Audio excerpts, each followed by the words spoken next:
Hey guys, tonight we slip quietly into the underbelly of Japan, where tradition folds into silence and power hums beneath the scent of incense and concrete. Picture narrow alleyways lit by flickering red lanterns, pachinko parlors buzzing in the distance, and a man with inked arms slipping past unnoticed, always unnoticed. He doesn't speak loudly, doesn't show his teeth, and rarely needs to raise a finger. That's Kenichi Shinoda for you. He's not the kind of gangster that Hollywood would cast. There's no cigar dangling from his mouth or crew of muscle-bound men trailing behind.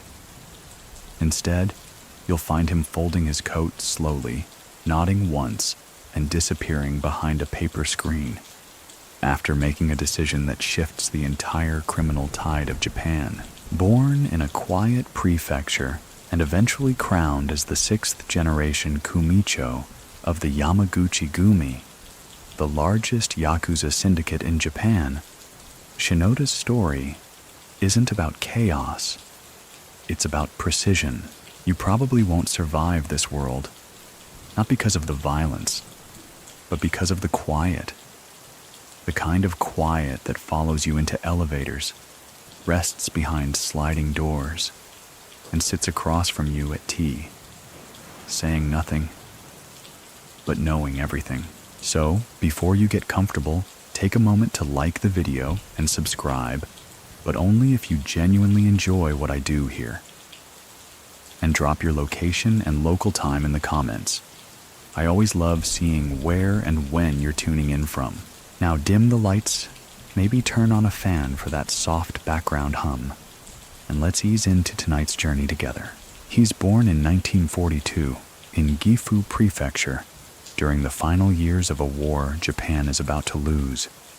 The country is a furnace of silence, post-war shame, collapsed pride, and the unsteady rebuilding of a national identity. In that silence, little Kenichi grows up beneath the long shadow of his father, a police officer with a sharp gaze and shoes that click too crisply on the wooden floors. Most kids want toys. Kenichi wants distance. At school, he's not the loud one, but he's not ignored. There's something about the way he watches. Still, curious, quiet. He's the type of boy who walks into a room and immediately knows who's in charge. And more importantly, who thinks they're in charge. By middle school, the quiet one with the sharp eyes has earned a reputation, not for throwing punches, but for walking away from fights that would have earned other kids broken teeth. Many people still think that Shinoda's early life held some tragedy that hardened him, but no such event is ever officially noted. So what do you think? Can a man be born cold, or is stillness something learned? The streets of post-war Gifu are uneven, both physically and emotionally.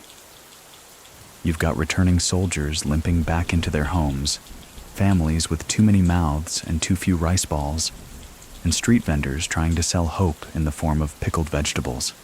Amid this quiet desperation, teenage Shinoda starts drifting toward places where rules bend.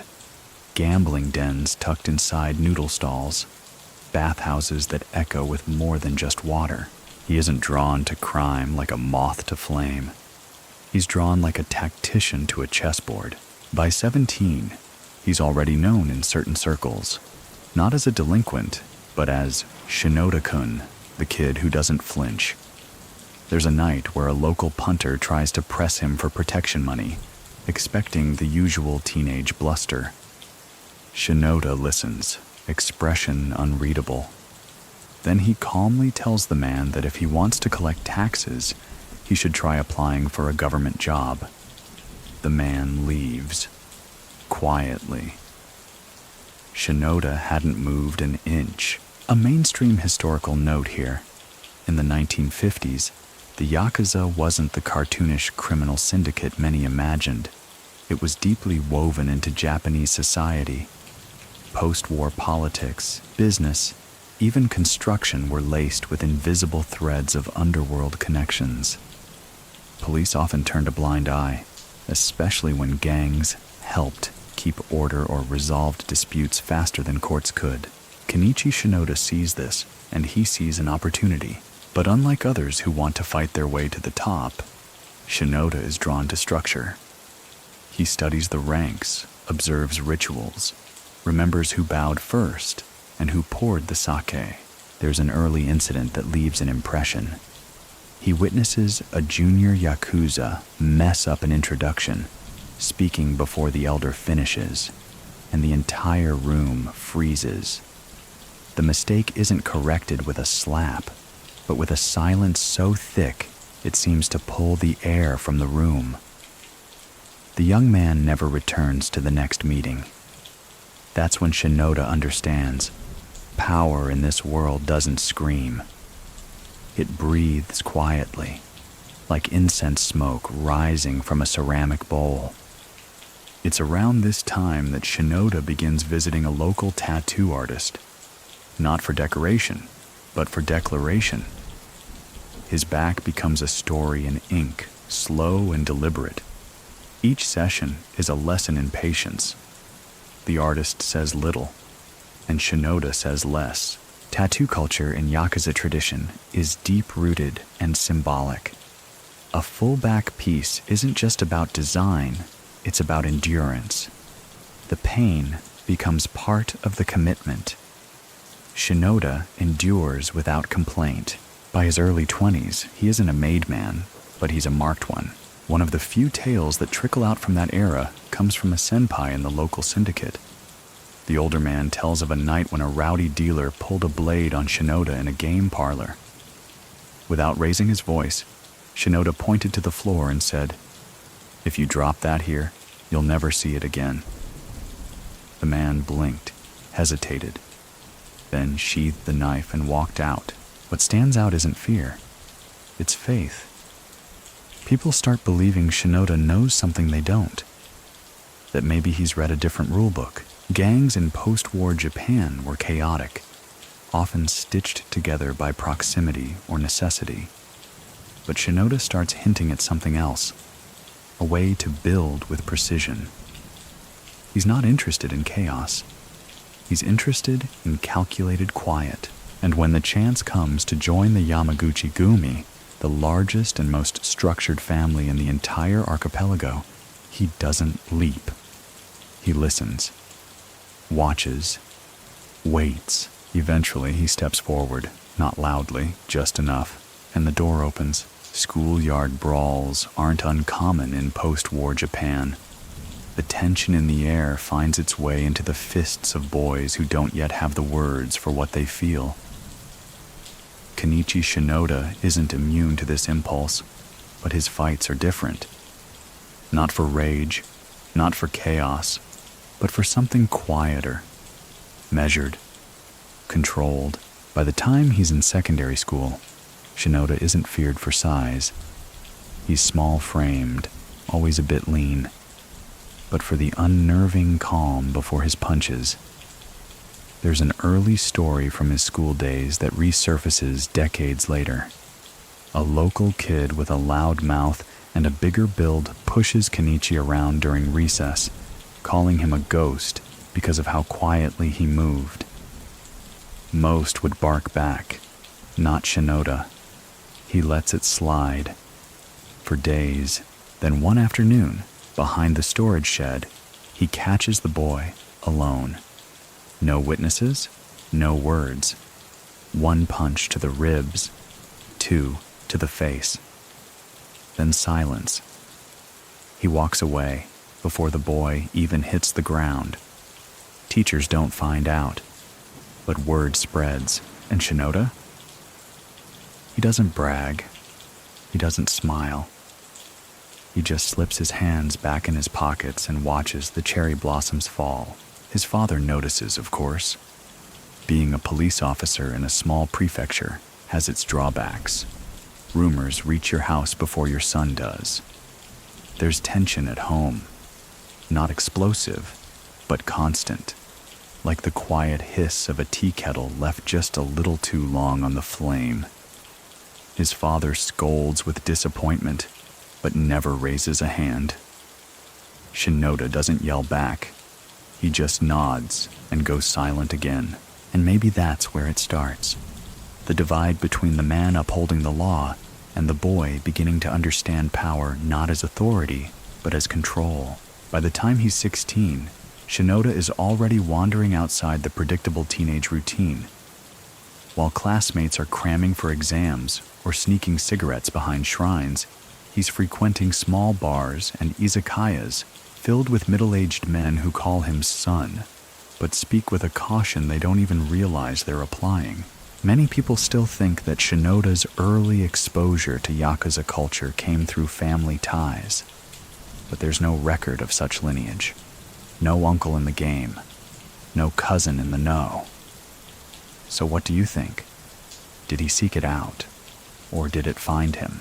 He gravitates toward a local street, tough known only as Tanaka-san.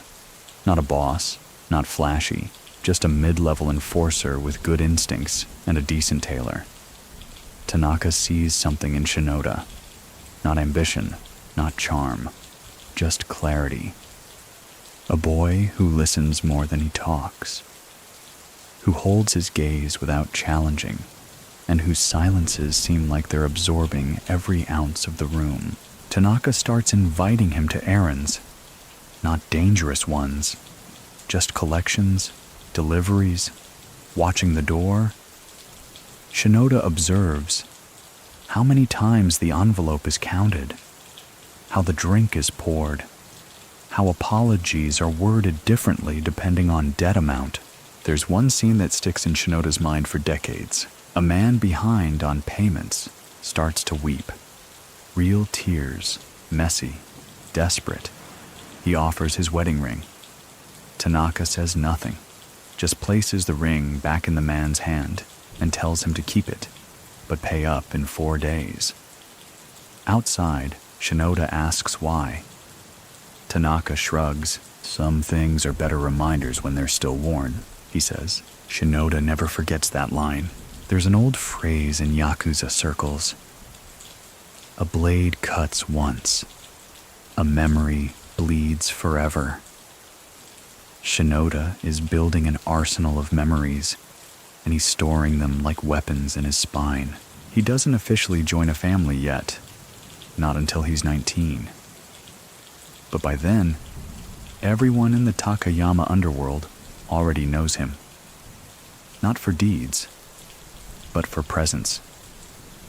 He's like a favored ghost, visible, quiet, and always one step ahead of your nervous glance. During this period, mainstream Japan is changing. The country's economy begins to stir. Reconstruction efforts are transforming rubble into neon-lit blocks, and the U.S. military presence adds new tensions and temptations. The yakuza are shifting too. Less about street fights, more about territory, debt, and influence. Shinoda watches as older gangsters start wearing suits instead of kimono. As knives are replaced with ledgers, he understands. The future belongs to those who can turn violence into currency. There's a moment, quiet, almost ceremonial, when Shinoda is officially brought into a branch of the Yamaguchi-gumi. He doesn't celebrate, doesn't call home. He simply bows, accepts the sake, and absorbs the hierarchy like it's been tattooed on his brain.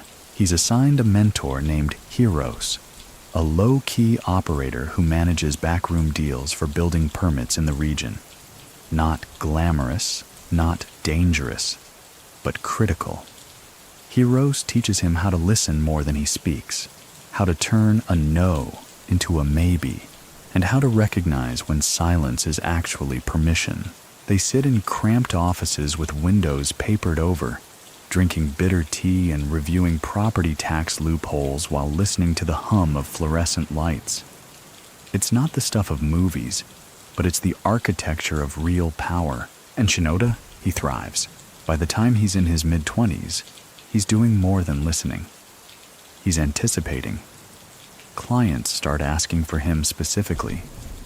Hiros lets him lead certain conversations, The hierarchy doesn't mind. It's rare to find someone so young who doesn't let praise loosen his grip. There's an incident with a developer, older, seasoned, thinks he can play both sides, tries to bribe Shinoda with a fancy watch, assuming flattery buys loyalty. Shinoda takes the watch, examines it, sets it gently on the table. "You forgot the time," he says, and walks away. The man pays double the next day. This is the essence of Shinoda. He doesn't bluff. He doesn't overplay. He makes you feel like you came to the conclusion all on your own. By 1972, word begins to spread about a new kind of player in the Takayama ranks. One who doesn't yell, doesn't threaten, but leaves rooms with agreements somehow sealed tighter than any handshake.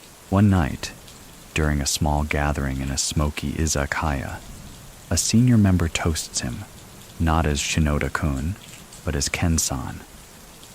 That subtle shift, honorific, respectful, loaded, marks a turning point. He's no longer just the boy with the stillness. He's the man with the plan. And for the first time in his life, Kenichi Shinoda smiles. Just a little. It's a late summer night in Takayama. Crickets droning outside, lanterns glowing like quiet moons, and a narrow alley curling behind a ramen shop that sells secrets more often than soup. Inside a back room, Kenichi Shinoda sits cross-legged on a worn tatami mat, fingers wrapped loosely around a ceramic cup of sake. He listens. He always listens first. The topic tonight is territory. A handful of construction permits in a stretch of land outside the city center.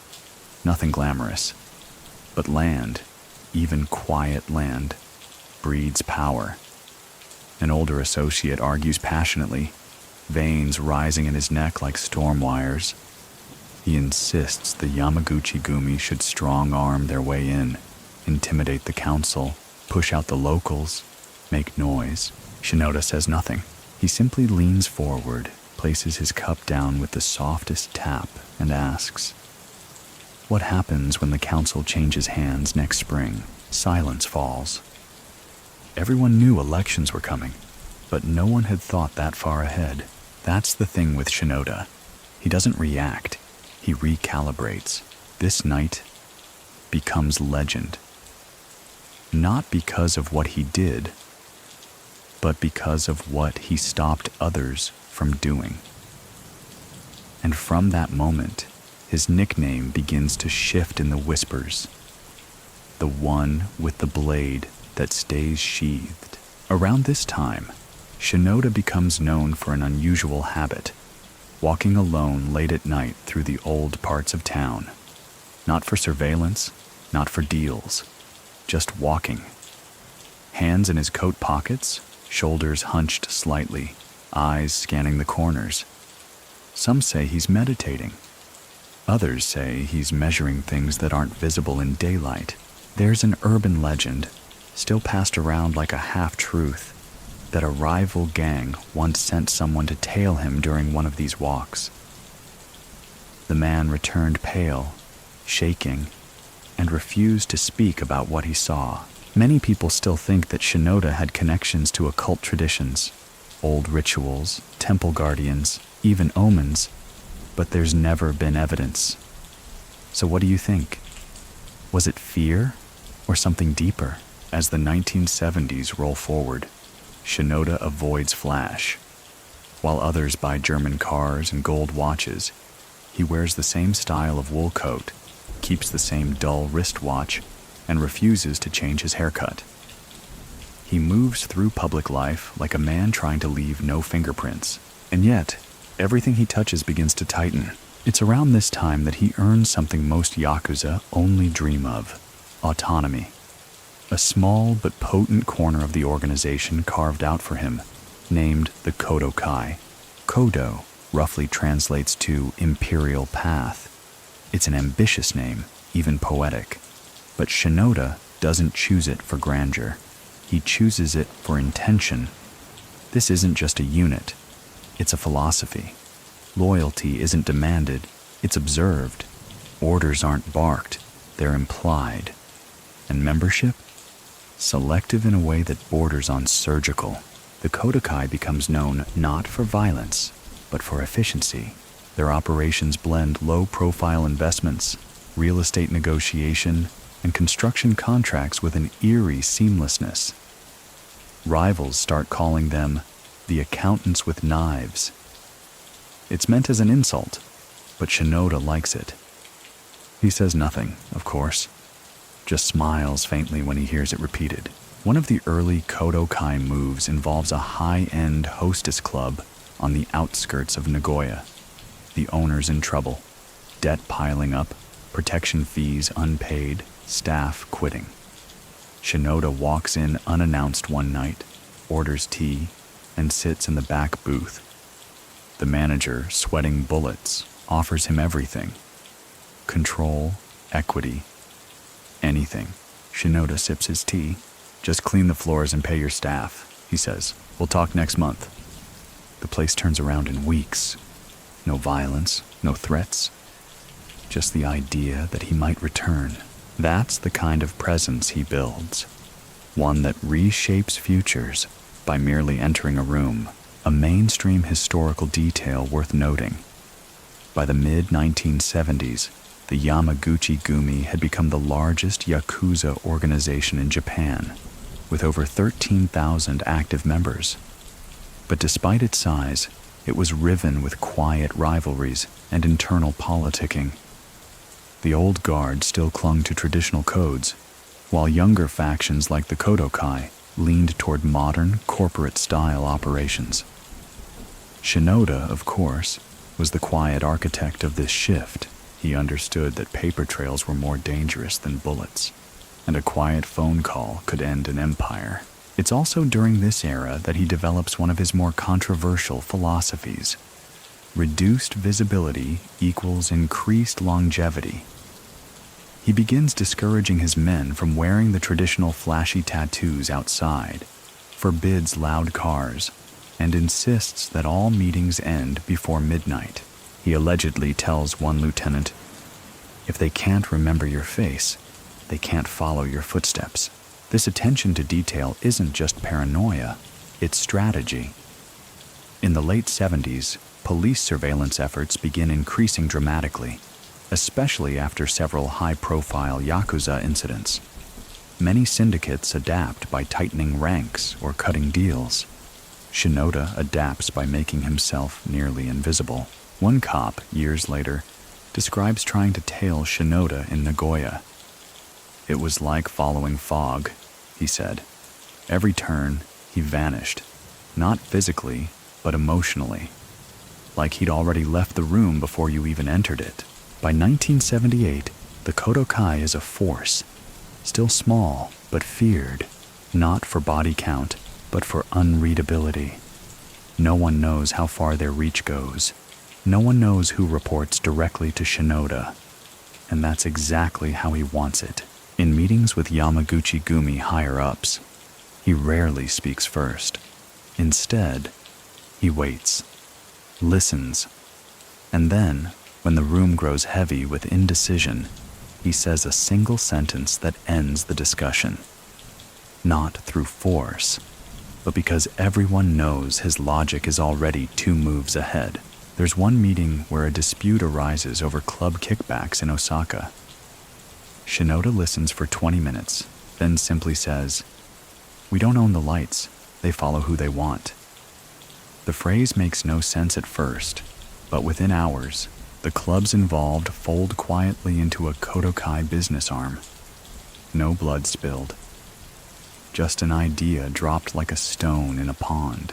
His reputation spreads, not as a fighter, not even as a boss, but as a weather system, predictable in pattern, unstoppable in result. And all the while, he keeps walking. Same streets, same coat, same silence. The blade stays sheathed. While the other men of the Yamaguchi-gumi boast over sake and slide into late-night karaoke booths, Kenichi Shinoda moves in different rhythm. He begins to develop a reputation, not just for being effective, but for being absent in all the places you'd expect a rising underworld figure to be. You won't find him leaning against slot machines or grinning through gambling haunts. Instead, he's in quiet tea houses, backroom real estate offices, and sometimes just walking. Always walking and always watching. In the mid-1980s, the city of Nagoya starts changing. It's subtle at first. Certain businesses flourish overnight. Rival groups begin retreating from whole blocks, and a new pattern of influence begins spreading through local commerce. Those paying close attention can trace these shifts to one source, Shinoda's Kodokai. But while other branches of the Yamaguchi-gumi still measure power in numbers or firepower, Shinoda retools the calculus. He values silence, compliance, and something even rarer, predictability. If you know what someone fears, what they owe, and where they go when no one is watching, then you control the board before the game even begins. A young associate once asks him directly, "What do we do when someone challenges us?" Shinoda replies, "Let them tire themselves against the wind." It becomes a proverb within Kodokai circles. His approach is unnerving. He rarely raises his voice, never carries a visible weapon, and delegates violence only when absolutely necessary. And even then, it's clean, precise, and hushed. He's fond of saying, "Loud endings echo back." This era sees the Kodokai expand in unconventional ways. Rather than smuggling or protection rackets, they begin absorbing logistics firms, construction outfits, and even security companies. On the surface, it's all legitimate. But underneath, the machine hums with the frictionless discipline of a syndicate built not on fear, but on structure. One historical fact stands out. During the 1980s, Japan's economy experienced a massive boom, often referred to as the bubble economy. Real estate prices skyrocketed, stock markets surged, and capital flowed like never before. The yakuza, like many, sought a slice of that dizzying growth. But Shinoda didn't charge into the market like a gambler. He moved like a surveyor, choosing only stable projects, backing only those who passed his quiet audits. And he began recruiting, not based on bravado, but on competence. Former accountants, disgraced bureaucrats, real estate agents with nowhere else to go. These were not men who knew how to wield a katana, but men who knew how to read a ledger, forge a document, or predict a zoning shift 6 months before it happened. It said Shinoda never once recruited someone based solely on strength. One story circulates within the group. A brash young brawler from Osaka asks to join the Kodokai, boasting of his record in street fights. Shinoda listens silently, then passes him a financial ledger and says, "Balance this." The kid stares blankly. Shinoda bows politely and excuses him from the room. No second meeting. Many people still think this story is exaggerated, made up to reinforce Shinoda's mystique. But the principle holds. So what do you think? Did he really dismiss fighters in favor of pencil pushers? Or was he just weeding out the loud ones? One night, a respected elder within the Yamaguchi-gumi calls him out during a gathering. "You don't drink," the man slurs. "You don't sing. You think you're better than us?" Shinoda bows. "Not too deeply, not too quickly. I only want to last," he says. That response earns him silence, but not scorn. He understands something essential about the underworld. It doesn't need to be feared. It just needs to be there, like air, like gravity. And that philosophy, that unshakable belief in quiet permanence, begins to make others uneasy. The first cracks in relationships appear around this time. Some older bosses see Shinoda as cold, unsentimental, even un-yakuza. They call him the salaryman with a sword. They whisper that he's too modern, too strategic, not rooted enough in the romantic codes of honor and tradition. But his results keep speaking louder than their doubts. Kodokai, continues to grow, quietly absorbing regional influence in the Chubu and Kansai areas, investing in construction along upcoming rail zones, and streamlining protection operations into something more akin to risk management services. Shinoda even reportedly drafts an internal operations manual, something unheard of in most syndicates. The press barely notices him. They're too busy covering flashier underworld figures, loud talking dons, lavish weddings, diamond-studded funerals. Shinoda appears in almost no photos, and even in official Yamaguchi-gumi material, his face is often absent. He's becoming a ghost with a resume, and as the 1990s creep in, bringing the eventual collapse of Japan's economic bubble, many syndicates begin crumbling under the weight of bad loans, exposed fronts, and heavy-handed police crackdowns. But not Shinoda's Kodokai. They come out leaner, quieter, and completely intact. A mainstream report from that time noted how some smaller factions were more insulated from economic fallout due to risk-averse leaders. Though the article didn't name names, those in the know understood exactly who that was referring to. There's a moment, a quiet one, as always, when an internal Yamaguchi-gumi meeting is held to discuss future leadership. Shinoda is not yet in contention, but an older member reportedly mutters, "He's the only one I'd bet on if we all vanish tomorrow." That quote never makes the papers, but Shinoda remembers it. He's not done walking, not yet. The air is damp the night Kenichi Shinoda takes his oath, formally joining the Yamaguchi-gumi as a sworn brother. There's no thunderclap, no sudden shift in the wind. Just incense, soft chants, and the unmistakable chill of ceremony. He kneels, palms flat, eyes steady. The room is filled with men older than him, some grizzled from street wars, others bloated from backroom dinners. All of them watching. The sake ritual is simple, symbolic. One cup poured, shared in silence. But in that gesture, Shinoda feels the full weight of the underworld settle like fog around his shoulders. Not just duty, but expectation. There are no claps on the back, no congratulations, only a nod from the oyabun. It says, "You're one of us now. Don't fail, and Shinoda won't." Not because of ambition, but because he spent the last decade preparing for this precise moment, not climbing over bodies, but building a foundation so quiet, so disciplined, that no one even realized it was rising beneath them. His first official assignment as a sworn member is to oversee low-level collections in the outer wards of Nagoya. It's thankless work, visiting pachinko parlors, tiny bars, and shop fronts to pick up envelopes, record figures, and smooth over late payments. To most, it's grunt duty. To Shinoda, it's reconnaissance. He observes which businesses are under stress, which ones are ripe for acquisition, and which owners offer tea and which offer excuses.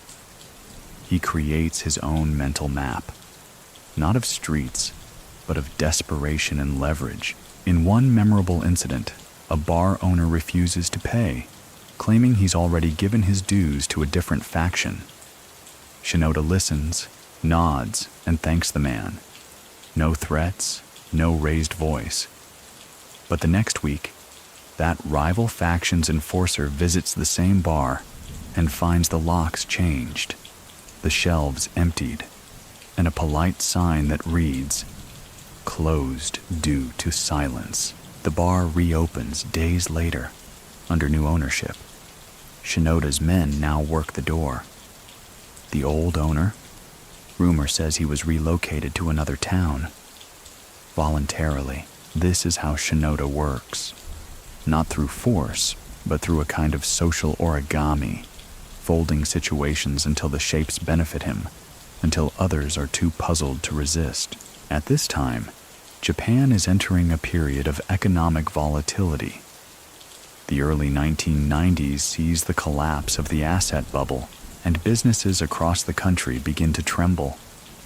Yakuza groups, previously bloated with real estate holdings and stock manipulations, now find themselves underwater. Panic spreads. Loyalties wobble, but Shinoda, he doesn't panic. He prunes. He sells off vulnerable assets, ends risky ventures, and pulls his operatives out of unstable territories. Many call this cowardice. They prefer flash and spectacle, but many people still think that Shinoda's apparent retreats were actually calculated tests, to see who followed him without question and who blinked when the money dried up. So, what do you think? Is pulling back weakness or the mark of a patient predator? Around this time, the Kodokai begins to take on a new shape, not just an internal family, but a model. Other factions start mimicking their methods. Tighter books, smaller crews, less visible violence. The influence is quiet, but contagious. And then something unexpected happens. An invitation. Shinoda is summoned to a gathering of senior Yamaguchi-gumi leadership, men who have spent years watching him, wary of his rise. One of them, a gravel-voiced boss from Osaka, finally says what they've all been thinking. You don't act like us, but your people don't leak. Your turf doesn't burn. We want to know how. Shinoda says nothing at first, just pours himself tea, adjusts the sleeves of his jacket, and says, I hire people who know when not to talk. It sounds flippant, but it isn't. What Shinoda is really saying is, he doesn't control through fear. He controls through culture. And culture, unlike orders, lasts longer. Later that year, an internal audit, quiet of course, reveals that Kodokai's revenue streams have not only survived the economic downturn, but actually increased during Japan's financial slump. How? Smaller teams, diversified holdings, and a nearly fanatical discipline over expenses. Shinoda begins mentoring lieutenants the same way a monk might train disciples. He doesn't teach them how to fight. He teaches them how to calculate risk, how to delay gratification, how to read a room without entering it. One of his protégés, Masaru, recalls being summoned to a park bench at 6 a.m. on a cold winter morning. Shinoda arrives without guards, no entourage, just a thermos of tea. Do you know the difference between fear and respect? Shinoda asks him. Masaru says nothing. Shinoda pours tea into 2 paper cups, hands one over, and answers his own question. Fear fades, respect becomes routine. That line becomes gospel within the Kodokai. By the mid-1990s, Shinoda's influence reaches far beyond his title. He's not yet the Kumicho, the top boss, but he moves like one. He speaks in measured tones, gives orders like suggestions, and vanishes for weeks at a time, only to return with blueprints, budgets, and bold predictions about where the police will raid next. He's never wrong. His low profile makes him both respected and resented. Other families whisper that he's unfeeling, that he lacks the traditional fire of a true yakuza patriarch. But they can't argue with results. At one private gathering, a veteran captain snarls. He runs his crew like a company, another replies. And, indeed, the line between underworld and corporate office has never been thinner. And Shinoda? He's already thinking 3 steps ahead. He begins pushing for legal cover, acquiring lawyers, forming shell companies, even organizing business seminars where mid-level yakuza are taught how to file tax documents correctly. Some laugh, others attend in secret. A mainstream report from 1997 noted the corporatization of Japan's organized crime, a shift away from street-level thuggery toward administrative, pseudo-legitimate enterprise. What that article didn't say, but many believed, was that Kenichi Shinoda was the architect of that transformation. But with visibility, even indirect, comes risk. Shinoda begins to feel the pressure mounting, not from rivals, but from the National Police Agency. Surveillance intensifies, wiretaps increase, and yet they get nothing. Why? Because Shinoda doesn't discuss crimes over phones. He doesn't even use a personal mobile. His men are instructed to write notes in pencil, then burn them in designated ashtrays. Meetings happen in motion, walks through crowded train stations, silent nods on street corners, and in this silence, in this discipline, something begins to form, a reputation, not of violence, not of charisma, but of inevitability. The town of Takayama isn't the kind of place most people associate with empire building. Nestled among the Japanese Alps, it's a quiet, postcard-perfect city, known more for spring festivals and lacquerware than organized crime. But for Kenichi Shinoda, this peaceful pocket of Gifu Prefecture becomes the crucible where a new kind of underworld leadership is forged, one that whispers rather than shouts, that listens longer than it speaks. His transfer to Takayama isn't a promotion in the traditional sense. It's more of a repositioning. Some in the upper ranks think sending Shinoda to this backwater town might slow his rise, but Shinoda sees the move for what it really is. A clean slate, a place far from the internal rivalries of Kobe and Osaka, a town with just enough activity to matter, but not enough chaos to attract attention. And Shinoda, as always, makes his presence felt not with noise, but with precision. He starts by walking, always walking, mapping the alleys, noting which bars close early and which stay open past curfew. He learns the rhythms of the town before he ever holds a meeting. And then, slowly, methodically, he begins to plant seeds. His first step is in real estate. A crumbling storefront near the station becomes a discreet headquarters. The sign outside says it's a logistics consultancy. The sign inside? There is none.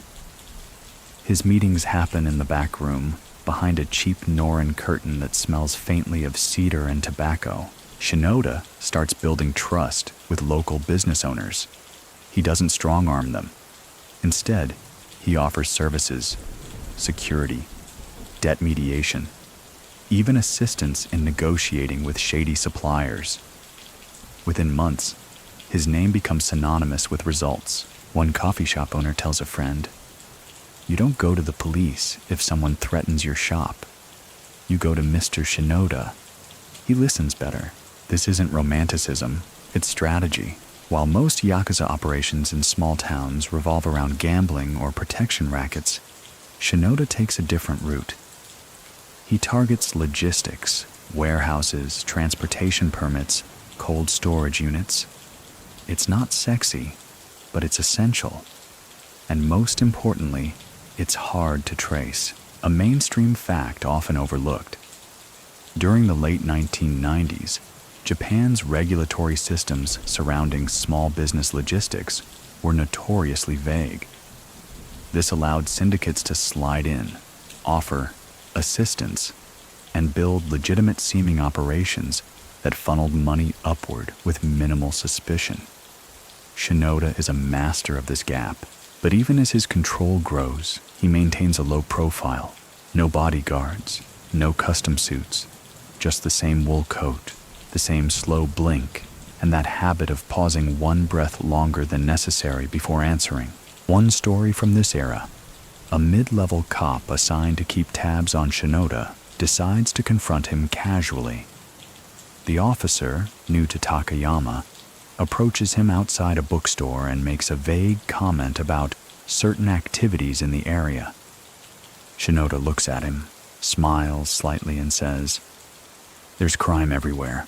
Even here, I imagine," and then walks away. No threats, no confrontation, just ambiguity so thick it becomes armor. Many people still think that Shinoda's calmness in the face of law enforcement was a calculated bluff. Others believe he simply didn't fear them. So what do you think? Was it nerve? Or was it confidence born from knowing no one could prove a thing? Inside his growing circle, Shinoda begins codifying rules. Not in writing, but in practice. Meetings must be brief. Phones are not to be brought inside. Gossip is forbidden. If you want to rise, you arrive early and speak only when spoken to. This isn't tyranny. It's discipline, and the men who join him, they change too. Loudmouths learn to nod. Hotheads start taking notes. The Kodokai isn't just a faction. It becomes a culture. One of his earliest recruits in Takayama is a former loan officer named Jun, whose bank job dissolved in the financial crisis. Jun is quiet, detail-oriented, and racked with debt. Shinoda gives him a role managing the books. 6 months later, Jun presents Shinoda with a color-coded ledger system that tracks income across 3 cities, layered through 6 shell companies. "You did this yourself?" Shinoda asks. Kun nods. Shinoda places a small cup of sake in front of him. That's how he promotes. Not with titles, but with trust. As the Kodokai's foothold in Takayama strengthens, other families begin to take notice. Some send envoys, others try to poach his men. One syndicate even attempts to lure Shinoda into a joint venture involving nightclub ownership in Toyama. He declines with a smile. "I don't dance," he says. Instead, he focuses on building redundancy into his operations. Every revenue stream has a twin. Every man has a shadow. He once tells his lieutenant, "If I disappear tomorrow, this should keep moving." And that thought, the idea that he could vanish and still remain in control, becomes a kind of obsession. It's during this time that Shinoda begins drafting contingency plans. Some say he even wrote a manual, a document laying out succession logistics, power flow, and crisis response. No one's ever seen it, of course, but the rumor alone makes people wary. What is known, however, is that he begins training his men in absence. "You don't need to be seen to make a decision," he tells them. "You just need the right person to carry your silence forward." It's a chilling idea, and it works. By 1999, Shinoda is no longer seen as the quiet guy in Takayama. He's the ghost running Nagoya's nerves. His reach extends back toward Kobe, touching old allies and making new ones nervous. His methods aren't celebrated, but they are studied. Even his rivals can't deny it. The Takayama experiment has become a model, and it wasn't built on violence. It was built on discipline, restraint, and a relentless refusal to explain himself. At one internal Yamaguchi-gumi function, a senior boss, twice Shinoda's age, makes the mistake of dismissing his methods publicly. "He acts like a monk," the old man says. "But monks don't build empires." Shinoda, who's seated nearby, sips his tea and murmurs, "Some monks do. You just don't see the bricks." The rooms get smaller and the whispers get louder. By the early 2000s, Kenichi Shinoda's name is being spoken in low voices across the archipelago, not as a rumor anymore, but as an inevitability. In smoky parlors from Tokyo to Fukuoka, old guards begin to admit it quietly. The quiet man from Takayama is going to rise, but Shinoda doesn't act like a man ascending. He acts like a man cleaning, trimming fat from operations, removing talkative lieutenants, setting new standards that don't look like power grabs, but they are. That's the magic of it. He isn't climbing the ladder. He's replacing the ladder while everyone's still on it. At this point, his reputation isn't measured in bodies or bling. It's measured in obedience. When Shinoda walks into a room, people stop talking, not out of fear, but because they don't want to miss what might not be said. One night, During a small gathering of Kodokai leaders, an underboss jokes too loudly about a rival family's misstep. Shinoda doesn't scold. He doesn't even look at him. He just continues pouring tea for someone else. The underboss never laughs again in meetings. Within months, he's reassigned to a silent role in a logistics branch on the far edge of Niigata. Discipline is Shinoda's language. Around this time, he begins speaking with fewer and fewer words. Directives are passed through gestures, glances, and once, according to rumor, a folded paper crane. Many people still think Shinoda's silence is just affectation, that he learned it from studying old samurai films or Zen proverbs. But others say it's something deeper, something earned. So, what do you think? Is quiet power a performance, or just clarity without noise? It's in these years that Shinoda's signature tactic emerges: duct tape diplomacy. Not literal tape, of course, but the concept: fixing problems quietly, binding messy situations without fanfare, and never letting the press get wind of it.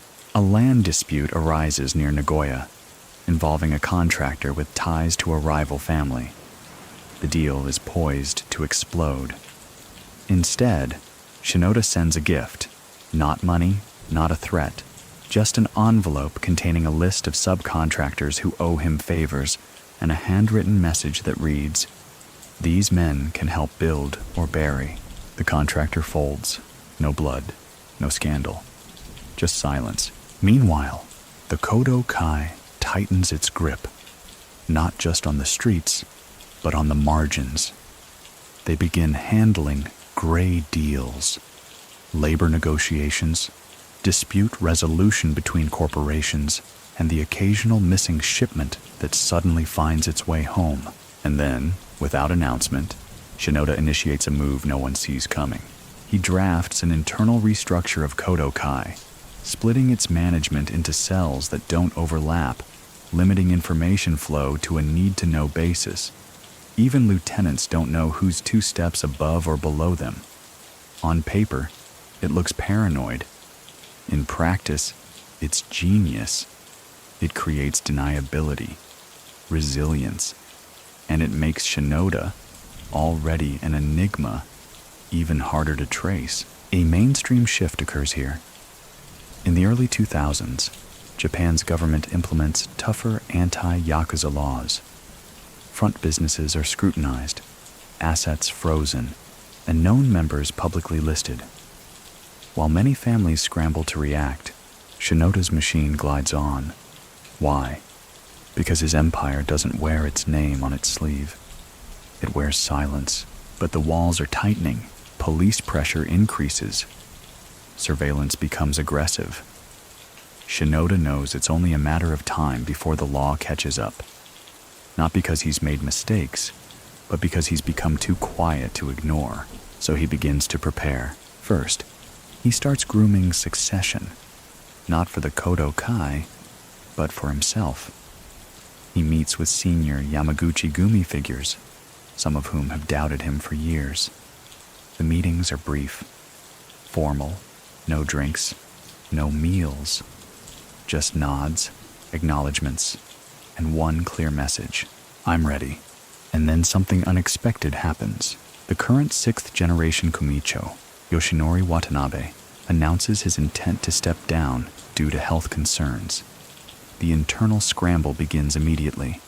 Names are floated, alliances form, old debts are called in. But beneath all the noise, Shinoda waits. He doesn't campaign. He doesn't maneuver. He just exists. Calm, inevitable, immovable. In an informal poll among senior captains, one question emerges again and again. Who can keep the machine running? Only one name survives the discussion: Kenichi Shinoda. But elevation doesn't come without cost. He knows the minute he accepts the role, everything changes. His discretion becomes a target. His silence becomes suspicious. His walk turns into a watched parade. And yet, When the official offer comes, he accepts, without celebration, without even raising his voice. One associate later says, "He looked more like a man agreeing to host a funeral than lead an empire." The coronation is discreet.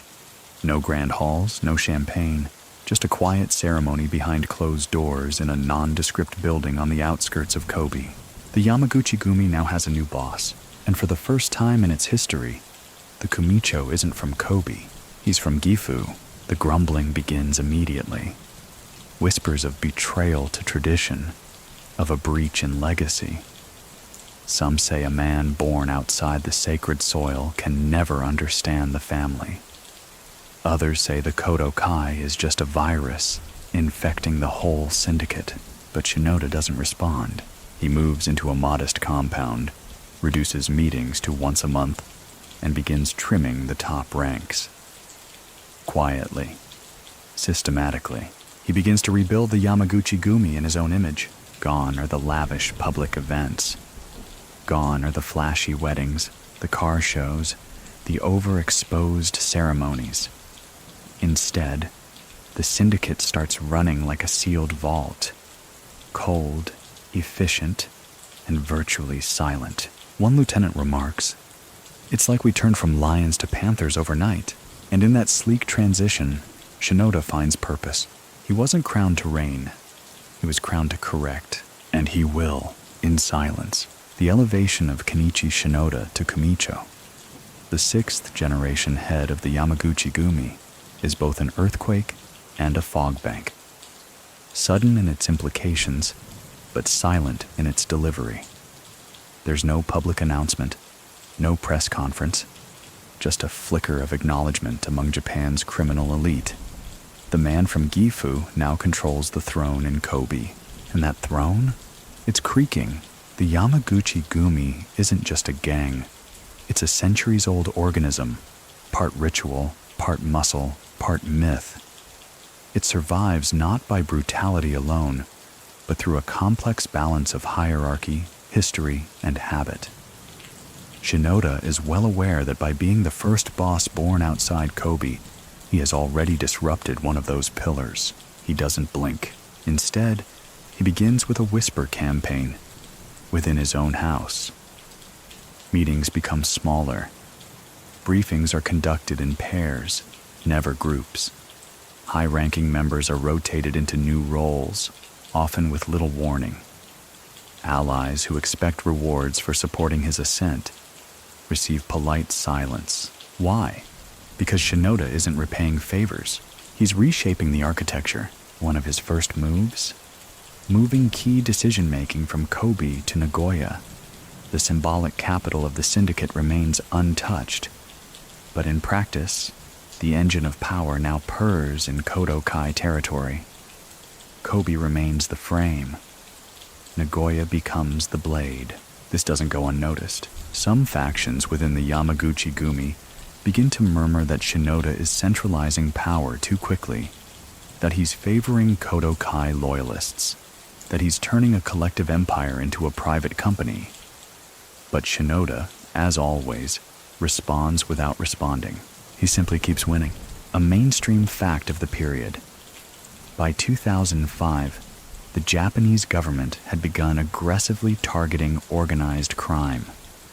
New anti-yakuza ordinances made it easier to freeze assets, bar suspected members from leasing property, and pressure banks into closing their accounts. For many syndicates, this caused chaos. But under Shinoda's leadership, the Yamaguchi-gumi showed uncanny adaptability. Why?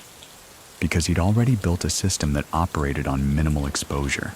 Property wasn't owned in his name. Money moved through third-tier companies with obscure addresses. Even his communications were relayed through rotating intermediaries. A cup of tea passed to the right person could carry the weight of a policy shift. One particular story surfaces among insiders. A local police precinct starts aggressively pursuing Yamaguchi-gumi operatives in their district, raiding bars, interrogating deliverymen, scanning ledgers. Within weeks, the head of the precinct receives an anonymous envelope. No threats, just a single unmarked business card and a press clipping of a real estate development in the officer's name, recently acquired by a Kodokai affiliate. The raids stop. No words exchanged. This is Shinoda's doctrine. No violence, no spectacle, just reminders. He begins introducing a term among trusted captains. Kage no Shihai, rule from the shadow. He tells them to be present without being seen, to give orders without voice, and to expect results without applause. He reportedly tells one inner circle member, "If they need to know your name, you've already lost." Even within the organization, his own visibility diminishes. Captains attend meetings with lieutenants who never see Shinoda directly, just receive his will filtered through 2 layers of clarity and 3 layers of plausible deniability. One joke goes around, "We don't follow a man, we follow a rumor." But the rumor is effective. In Kobe, tradition-bound bosses begin to feel displaced. Their territories remain, but their influence wanes. In hushed tones, some suggest that Shinoda's loyalty lies more with the structure than the soul of the syndicate. They call him the architect, not the patriarch. They mean it as a dig. He takes it as a blueprint. During one internal dispute between 2 regional groups over gambling rights, Shinoda steps in, not with enforcement, but with accounting. He has both parties submit ledgers to a third-party auditor. Then, quietly, the more profitable group receives the territory. No one argues. Why? Because there's no emotion to fight, only math. Many people still think Shinoda's reliance on these corporate methods strips the yakuza of its honor. Others believe he's the only reason it survived the early 2000s without collapsing into irrelevance. So what do you think? Can tradition survive evolution? Or is evolution just a quieter form of tradition? In public, Shinoda remains invisible. He refuses interviews, avoids public ceremonies, and appears in fewer and fewer photographs. When he does show up, it's often behind tinted windows or veiled by umbrellas in the rain. But insiders say he remains sharp, meeting daily with advisors, reviewing financial reports by hand, and maintaining a brutal daily schedule that starts before sunrise. His personal habits become legendary. He eats the same breakfast, grilled fish, rice, miso soup, every morning. He wears only navy or charcoal suits. His shoes are always polished, even in rain. And most curious of all, he carries no mobile phone. One man asks him why. "If I need to be reached," Shinoda replies, "someone's already too late." As his leadership deepens, something else begins to change. Fear softens into awe. Younger members speak of him like a figure from folklore, a man who reads entire budgets in an hour, predicts police raids before they happen, and never ever forgets a name. Not in a decade, not in a lifetime. And then, in late 2005, something strange happens. Shinoda steps away for a few days. No explanation, no directive. The organization pauses, unsure. And then, on the 4th day, he returns. No announcement, no speech. Just a folded map placed on a table, marking 5 future expansion sites. No questions asked.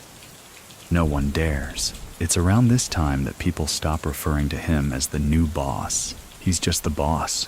And yet, despite the control, despite the silence, despite the admiration growing even in the mouths of rivals, Shinoda knows what's coming. Because silence is powerful, but it also draws ears. From the outside, everything appears seamless. The Yamaguchi-gumi machine, under Shinoda's quiet rule, purrs like a midnight train, invisible to the public, inevitable to those who know where to look. The money keeps flowing, the territories stay stable, and internal dissent, once simmering, now barely registers above a whisper. But inside the silence, tension coils. Kenichi Shinoda has built an empire on subtlety and symmetry. But empires, by nature, attract attention. And the attention now comes from a new kind of enemy. the state. By late 2005, Japan's National Police Agency shifts its strategy. Tired of going after the lieutenants, they begin targeting the heads, the Kamicho themselves. And Shinoda, despite his lack of ostentation, is now the most prominent crime boss in the country, not for his showmanship, but for his efficiency. Law enforcement agencies from Tokyo to Fukuoka are baffled. The Yamaguchi-gumi under Shinoda hasn't collapsed. It's gotten smarter. Public incidents decrease. Arrests of street soldiers drop. Police attribute this to weakening influence, but some within their own circles know better. The syndicate has gone underwater. And Shinoda? He doesn't run from the scrutiny. He recalibrates. He begins reviewing his travel patterns, avoiding any route that becomes predictable. He rotates meeting spots, conducts business while walking through public parks or temples. One officer later confesses, "He turned our surveillance into exercise." In the meantime, the Kodokai continues to thrive. Now fully integrated into the heart of Yamaguchi-gumi's operations, they begin extending tendrils into Tokyo itself.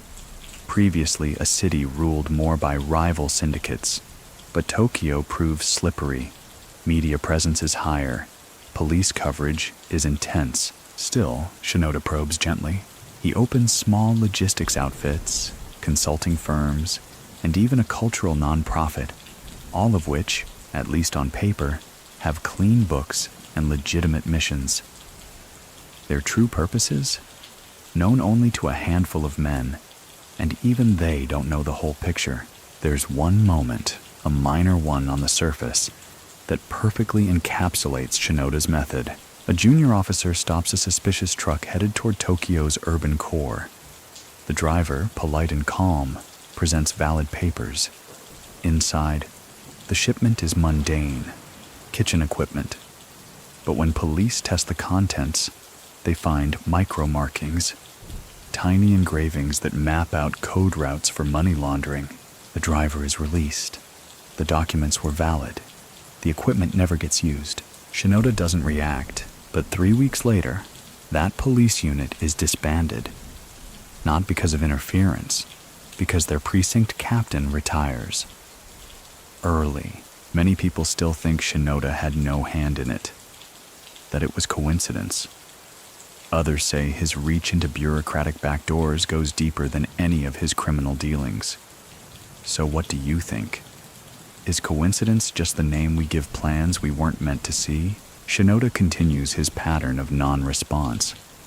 In interviews with former insiders, one theme repeats. He taught us to speak less and listen twice. Another adds, his favorite question wasn't, "What's wrong?" It was, "What haven't we seen yet?" This kind of mindset begins reshaping the organization's very DNA. Training sessions become more like corporate workshops. Members are expected to understand not just operations, but risk metrics. One captain recalls being tested on international currency fluctuations. When asked why, he was told, "Because your enemy won't always carry a gun. Sometimes they carry a spreadsheet." But this evolution doesn't go unnoticed. In October 2005, after months of investigation and political pressure, authorities make their move. Kenichi Shinoda is arrested. The charge? Violating Japan's firearms and swords control law. A decades-old gun possession incident dredged up and reignited for the purpose of prosecution. On the surface, it looks minor, but it's symbolic. For the first time since taking power, the architect is behind bars. The mainstream news reports it blandly. Yamaguchi-gumi leader arrested. No dramatic headlines. No images of a raid. Just a photograph of a subdued man in a charcoal suit, head bowed, being escorted into a facility. But behind that image, a storm brews, because unlike others before him, Shinoda doesn't flinch. He doesn't contest the charges. He doesn't plead for leniency. He simply accepts the judgment and disappears into the prison system like someone returning to an old hotel. And he does it for one reason: control. You see, the arrest doesn't weaken the Yamaguchi-gumi. It tightens it. In fact, insiders begin referring to Shinoda's incarceration as the long meeting. From prison, he communicates sparingly but precisely through coded messages, scheduled visitors, and the occasional phrase tucked inside a seemingly innocuous letter. He reorganizes the hierarchy, promoting men who had been waiting quietly for their time. He shifts regional powers, secures business continuity, and even begins designing the next 5-year expansion model. One visitor describes the prison meeting room where Shinoda sits. No guards needed to stand near him. He was calm, folded hands, very polite. But the temperature changed when he looked at you. There's a famous phrase he's reported to have said during this time: leadership doesn't need to be free. It only needs to remain clear. The media, puzzled by the lack of resistance or appeal, speculates he's broken, that the arrest marks the beginning of the end. But within the organization, it's seen as a pause, a measured breath before the next exhale. The walls of Shinoda's prison cell are gray, institutional, and deliberately unremarkable. They do not know who they house, or maybe they do, and pretend not to. The guards keep their distance. He doesn't demand special treatment, doesn't test the rules, but something in his presence rewrites the air. Other inmates stop speaking when he walks the corridor. Not out of fear, no, not that, but something heavier. Respect forged in rumor. He spends his days reading, writing, observing. At mealtimes, he eats slowly, every movement deliberate. Even in captivity, his posture stays regal, spine straight, shoulders relaxed, eyes half-lidded like someone at peace with watching the world from behind glass. And somehow, even in confinement, he leads. The Kodokai doesn't crumble.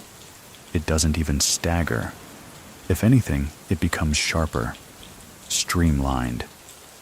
His absence forces delegation, and his lieutenants, trained in his philosophy of restraint, rise like pre-written notes in a symphony.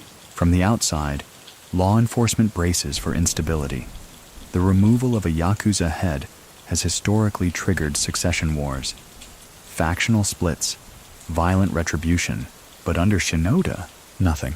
The organization functions like he's still at the helm, because in many ways he is. Visitors to the prison aren't chosen at random. They arrive in a rhythm. Trusted lieutenants, attorneys, cultural consultants. Each visit timed and orchestrated. During meetings, Shinoda speaks softly, sometimes only in questions. What don't we see in Osaka? Who's talking too much in Kobe? Which lieutenant hasn't slept well this month? He's still running audits, just without a desk. There's a story from this period. A mid-level operative in Kyoto begins acting erratically, drinking too much, speaking out of turn. Word reaches one of Shinoda's visitors. 2 weeks later, the man is transferred to a remote logistics outpost, where he spends his days managing shipping crates and his nights writing apology letters to no one in particular. No threats, no punishments, just redirection. This is Shinoda's version of enforcement, surgical and silent. Many people still think this kind of long-distance control is impossible, that without phones or free movement, a leader can't maintain grip. But what do you think? Is leadership about location, or about how deeply your silence has been seated? During this time, the Yamaguchi-gumi doesn't just survive, it expands. New operations unfold in Kyushu. A hotel chain in Hokkaido suddenly aligns with Kodokai's interests. Several real estate holdings flip hands with no signatures ever photographed. The media stays mostly unaware, too focused on the idea that the boss is neutralized. But internally, members start referring to this era not as absence, but as the long shadow, because Shinoda is still felt in every transaction, every pause between decisions. His lieutenants don't ask themselves, what would the boss want? They already know, a mainstream fact worth noting. During Shinoda's incarceration from 2005 to 2011, law enforcement noted a decline in yakuza-related violent incidents, even as the group's revenue was estimated to have increased. This anomaly puzzled many observers. Most syndicates fall apart or lash out when their top man is jailed, not the Yamaguchi-gumi, because Shinoda didn't lead from the front. He led from below, like a foundation. In prison, he continues refining the architecture. He writes longhand documents, never naming names, but sketching blueprints for operations, dispute resolution, and even cultural etiquette within the organization. One such note, according to rumor, included the phrase, "A real man doesn't raise his voice because he does not fear being unheard." This becomes a whispered mantra within the group. Even guards begin to take notice. One reportedly starts imitating Shinoda's daily schedule, waking early, eating in silence, folding his uniform with almost religious care. There's a strange respect that develops. One guard describes Shinoda as a man who brings quiet with him, like snowfall, but the state is not sleeping. Government agencies, though frustrated by the lack of disruption, continue probing. Financial analysts are deployed. Undercover agents circle Kodokai affiliates. A new anti-yakuza law is passed, aiming to sever the group's access to municipal contracts and corporate partnerships. And still, Shinoda watches, listens, sends out messages disguised as casual observations. One visitor recalls him asking, "How long do you think it takes for fog to teach a mountain something new?" No one knows what it means. But within a week, several Kodokai shell companies begin shifting their holdings away from publicly visible ventures, as if the fog had, indeed, whispered something useful. His 6th year in prison is the quietest, not because less is happening, but because everything is in place. By now, the lieutenants run their territories like Zen temples, clean books, no unnecessary attention, and internal discipline so tight that police reports describe the Yamaguchi-gumi as the most corporatized syndicate in Japanese history. One law professor even writes a column titled, "When Crime Becomes Culture, the Shinoda Doctrine."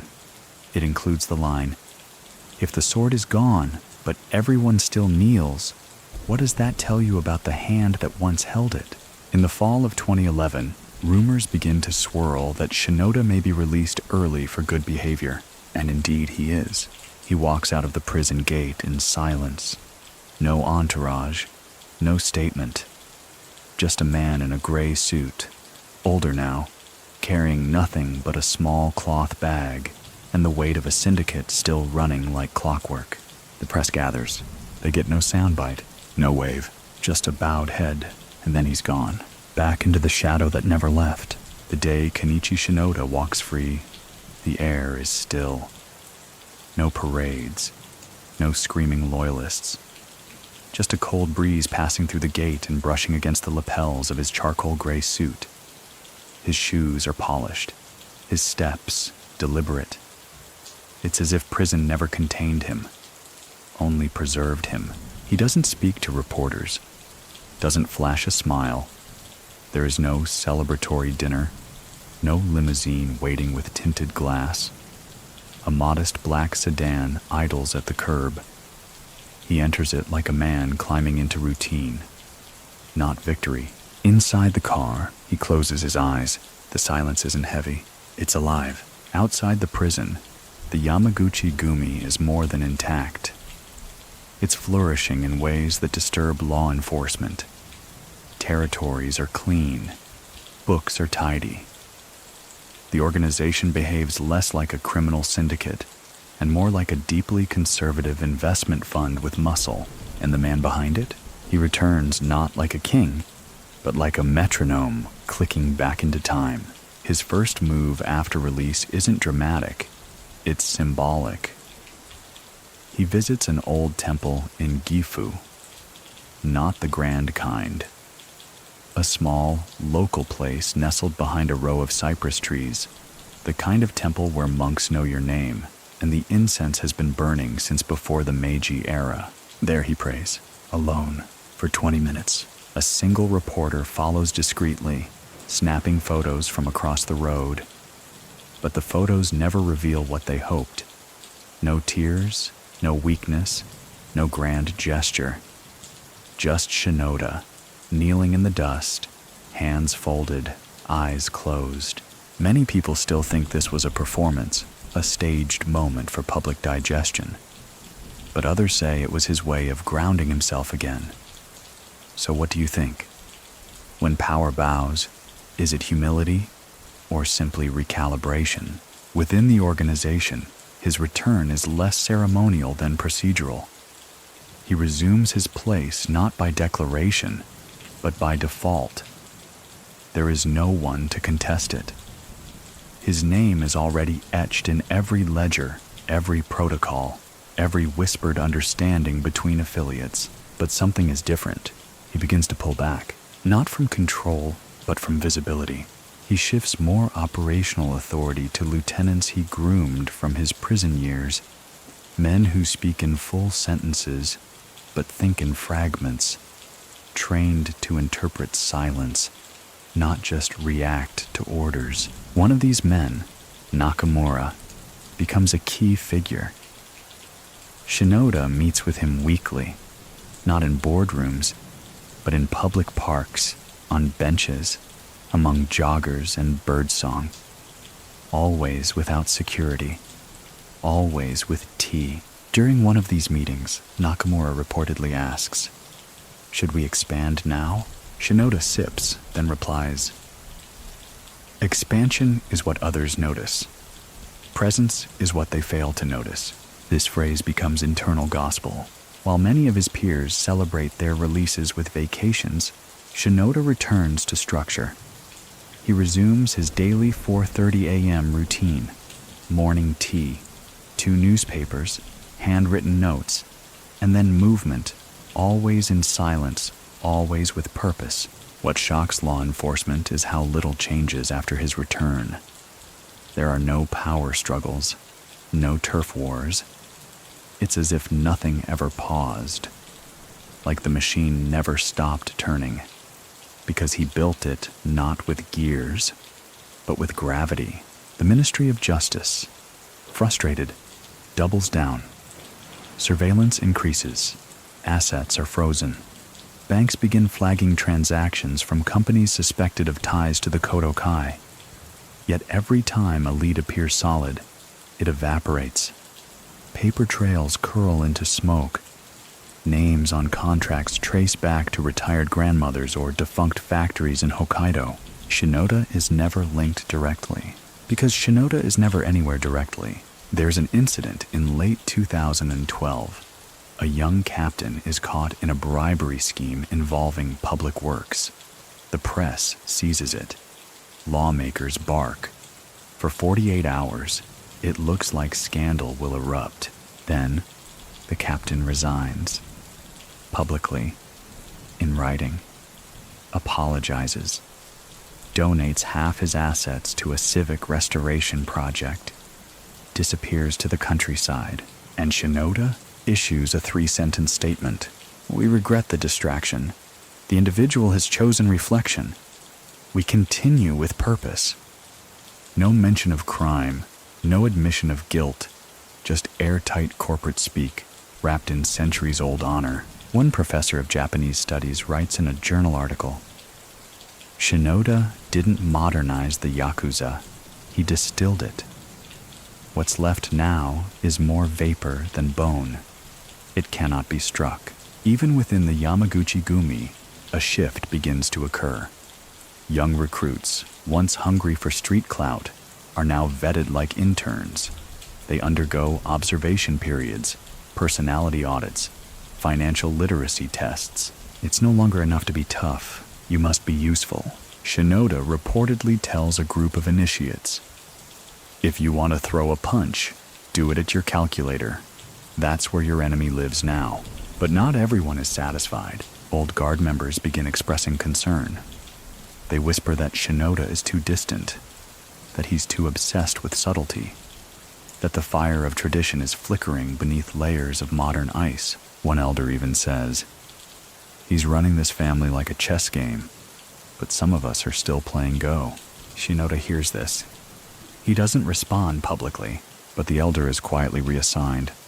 His faction merged into a logistics branch in Sapporo. No punishment, no ceremony, just absorption. From the outside, nothing seems to move, but everything does. Always forward, always quiet. Inside the Kyoto Prefectural Public Safety Office, a whiteboard fills slowly with names, arrows, and photographs, part of an ongoing campaign to unravel the Yamaguchi-gumi's operations. One name is written at the top, circled in red, underlined twice, Kenichi Shinoda. But the strange thing is, there's no photo attached. No new one, at least. Just the same outdated headshot from a decade ago. Shinoda doesn't give the public new angles. He doesn't make appearances, doesn't attend weddings or funerals. He slips past lenses like a shadow trained to curve around glass. In early 2013, Japanese authorities intensify pressure. A new anti-yakuza ordinance goes into effect, targeting even associates, not just members.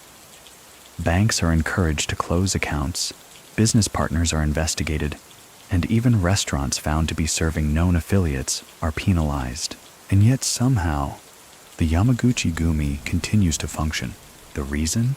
Kenichi Shinoda had anticipated this years ago. His organizational model is no longer reliant on presence, but on momentum. Revenue is decentralized, control is segmented, and decision-making is handled through rotating proxies, some of whom don't even know they're acting on his behalf. He calls it silent symmetry. One internal document, never confirmed to be his but widely believed so, outlines a core principle. No branch shall exceed its need to be noticed. In practice, this means, if a faction grows too fast, too loud, or too obvious, it is trimmed, reassigned, dispersed. This is not repression, it is preservation. At a private retreat in rural Shiga, Shinoda convenes with 3 of his closest lieutenants. They sit in a tatami-matted room with no electronics, just rice paper, pencils, and a small calligraphy scroll that reads, Jing Guan. Observe in silence. They spend the afternoon discussing Tokyo.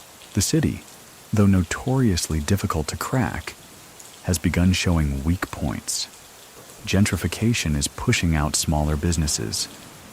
Rent hikes are making property owners desperate. Political fatigue is opening cracks in regulation. Shinoda doesn't suggest an invasion. He suggests placement. A non-profit focused on cultural preservation is founded 2 months later. Its board members? Retired educators, local artisans. And, behind the curtain, a former logistics officer from Kodokai, now serving as operations advisor. The group begins hosting small festivals, then workshops, then seminars, and then real estate. It's never flashy. It never makes the papers. But block by block, presence begins to settle like dusk. Many people still think Shinoda's interest in Tokyo was personal, that he felt slighted by being labeled a provincial boss. But others argue he viewed Tokyo like a river, one you don't dam, but redirect. So what do you think? Was it revenge, or just the next logical current? Meanwhile, inside the Yamaguchi-gumi, change is rippling. Shinoda begins enforcing stricter internal codes. All meetings are to be concluded within 30 minutes. Members are required to complete a nonverbal communication workshop focused on reading expressions and predicting intent through silence. Even footwear becomes uniform. Black, modest, unbranded. Some resist, briefly. One captain ignores the footwear rule for 2 weeks. He receives no punishment, just a pair of black shoes delivered to his home. His wife, a florist, later tells friends, They were beautiful. But the note just said, "We thought you'd want to walk lighter." By mid-2013, Shinoda has created an underworld version of Six Sigma. Redundancy is reduced. Processes are refined. New member applications drop dramatically, not because recruitment ends, but because standards rise. At one internal training, a young initiate is asked, "What is loyalty?" He responds, "Obedience." The instructor shakes his head. "No, loyalty is understanding without needing to ask." Shinoda, reviewing transcripts later, circles that line in red. Meanwhile, external pressure mounts. One journalist begins investigating the unusual growth of a logistics firm in Aichi Prefecture. He follows paper trails, photographs board members, and finally traces a connection to a known Kodokai associate. He publishes nothing. Why? Because a week later, he receives a letter. No threats, just a photograph, his own, taken from a distance. Behind him, his daughter walking 2 paces behind, completely unaware. He never writes about yakuza again. This is Shinoda's warfare. Not bombs, not bullets, just the reminder that even light has a shadow. And yet, even within this near total control, he begins to change. Not in philosophy, but in tempo. He starts making fewer decisions, delegating more, observing longer before acting. At one point, during a disagreement between 2 major factions, both sides send representatives for arbitration. Shinoda listens to both, sipping tea, nodding occasionally. When they finish, he looks at his cup and says, "Is the cup half empty because we drank or because we never poured enough?" They leave confused. But by morning, one faction has withdrawn its claim. No directive was issued, just interpretation. And in that interpretation lies his genius. He no longer needs to command, he implies. The media begins to report that Shinoda is slipping into obscurity, that he's stepping back, that his age is catching up. But inside the Yamaguchi-gumi, the truth is different. He's stepping aside, not away, making room, not for replacement, but for resonance, because Shinoda knows something few do. Real legacies aren't announced, they are echoed, and his is already everywhere. Rain falls softly on Kobe's tarred streets, and somewhere behind drawn curtains in a modest villa, Kenichi Shinoda sits cross-legged on a tatami mat, folding paper. He's taken to origami lately, not for display, not for metaphor, just the act, the quiet repetition of motion, the calming resistance of creased paper. His aides don't understand it, and they're smart enough not to ask. Shinoda folds, observes, breathes. The organization no longer needs daily guidance. It has become self-correcting, a machine finely tuned to run on inference, not instruction. But Shinoda still watches, like a gardener in winter, waiting for signs of rot. And then something shifts. In 2014, law enforcement begins seeing signs of fragmentation. Not within the Yamaguchi-gumi, but around it. Smaller gangs, starved of influence and revenue, begin jostling for scraps. Violence, once rare, flickers again in certain prefectures. Old guard bosses, marginalized by Shinoda's reforms, start murmuring. One of them, a particularly vocal traditionalist from Hyogo, begins challenging Shinoda's vision. Not overtly, but through implication. Interviews, coded comments in public, strategic absences from organizational meetings. Shinoda remains silent. But silence, in his world, is a loaded statement. And soon moves begin. The dissenter finds several of his key business fronts re-audited by local authorities. A nightclub license he once had grandfathered in? Revoked. A construction contract he bid on? Lost to a newly minted company with suspiciously efficient paperwork. No violence, just wind shifting through tall grass. By mid-2014, the murmurs rise. The traditionalists, men who believe in the older ways, flashy tattoos, public rituals, open homage, feel pushed aside by Shinoda's philosophy of invisible dominion. They say the family is losing its soul.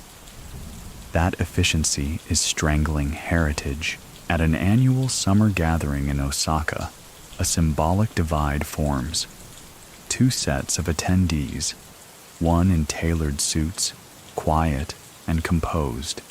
The other, louder, more traditional, draped in showy jewelry and dyed hair. The contrast is unmistakable, and in the center, Shinoda. He says little, toasts once, leaves early, but his departure sends a message. You're on your own. Many people still think Shinoda orchestrated the growing fracture in the Yamaguchi-gumi to purge the old system once and for all, but others insist he tried to hold it together. So what do you think? Is letting something fall apart a failure, or the most elegant kind of rebirth? Behind the scenes, Shinoda meets more frequently with his inner circle. They begin preparing protocols, how to handle splinters, what territories to retain, which relationships must be preserved. He doesn't try to stop the split. He manages it. In August 2015, the split becomes official. A faction of the Yamaguchi-gumi breaks away, calling themselves the Kobe Yamaguchi-gumi. The name alone is a provocation, claiming not just legacy, but geography. It is a public declaration that Shinoda, born in Gifu, has no rightful claim to Kobe's throne. The media leaps. Headlines scream of war, collapse, crisis. But inside the syndicate, it's different. There are no major firefights, no assassinations, just reassignment. Territories are redrawn, meetings are restructured, and Shinoda, calm as always, delivers no statement. Instead, he releases one note. What divides easily was never meant to hold. Internally, this split allows Shinoda to focus more sharply on loyalty. The remaining Yamaguchi-gumi, while leaner, becomes more synchronized. Under his watch, it functions less like a criminal gang and more like a fraternal intelligence network. One police report at the time remarks, "There is no longer one Yamaguchi-gumi. There is the one the public sees, and the one that runs beneath it." This is Shinoda's masterpiece. By late 2015, Shinoda delegates more openly. He places Nakamura in charge of several national operations and elevates new, younger leaders who weren't even members during the bubble economy.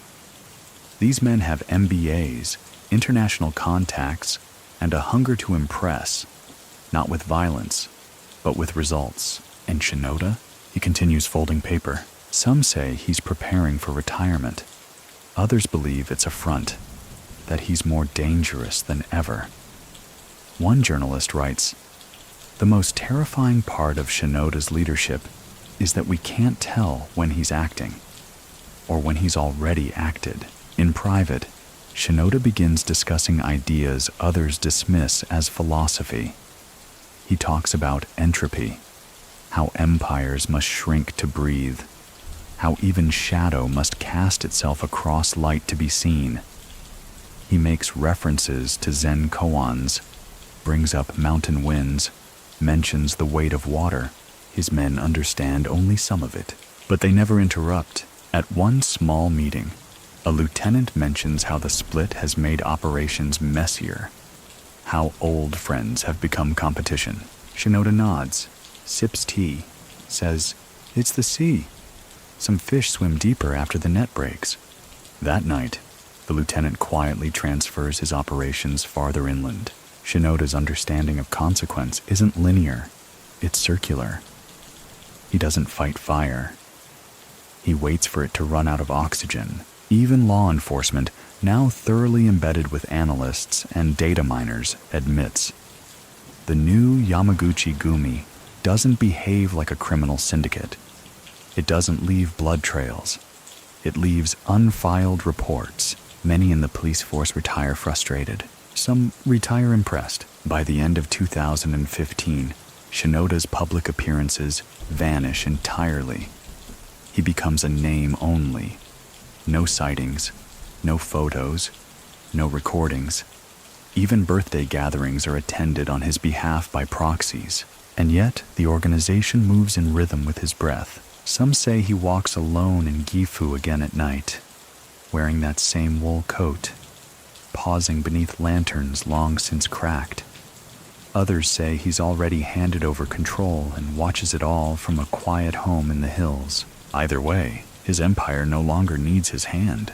It only needs his absence. In the winter of 2016, a drone hovers silently over a compound in Nagoya. It's a law enforcement probe. Experimental, hush-hush. They're hoping to catch a glimpse of Shinoda, a photo, a pattern, a face in a window. They get nothing.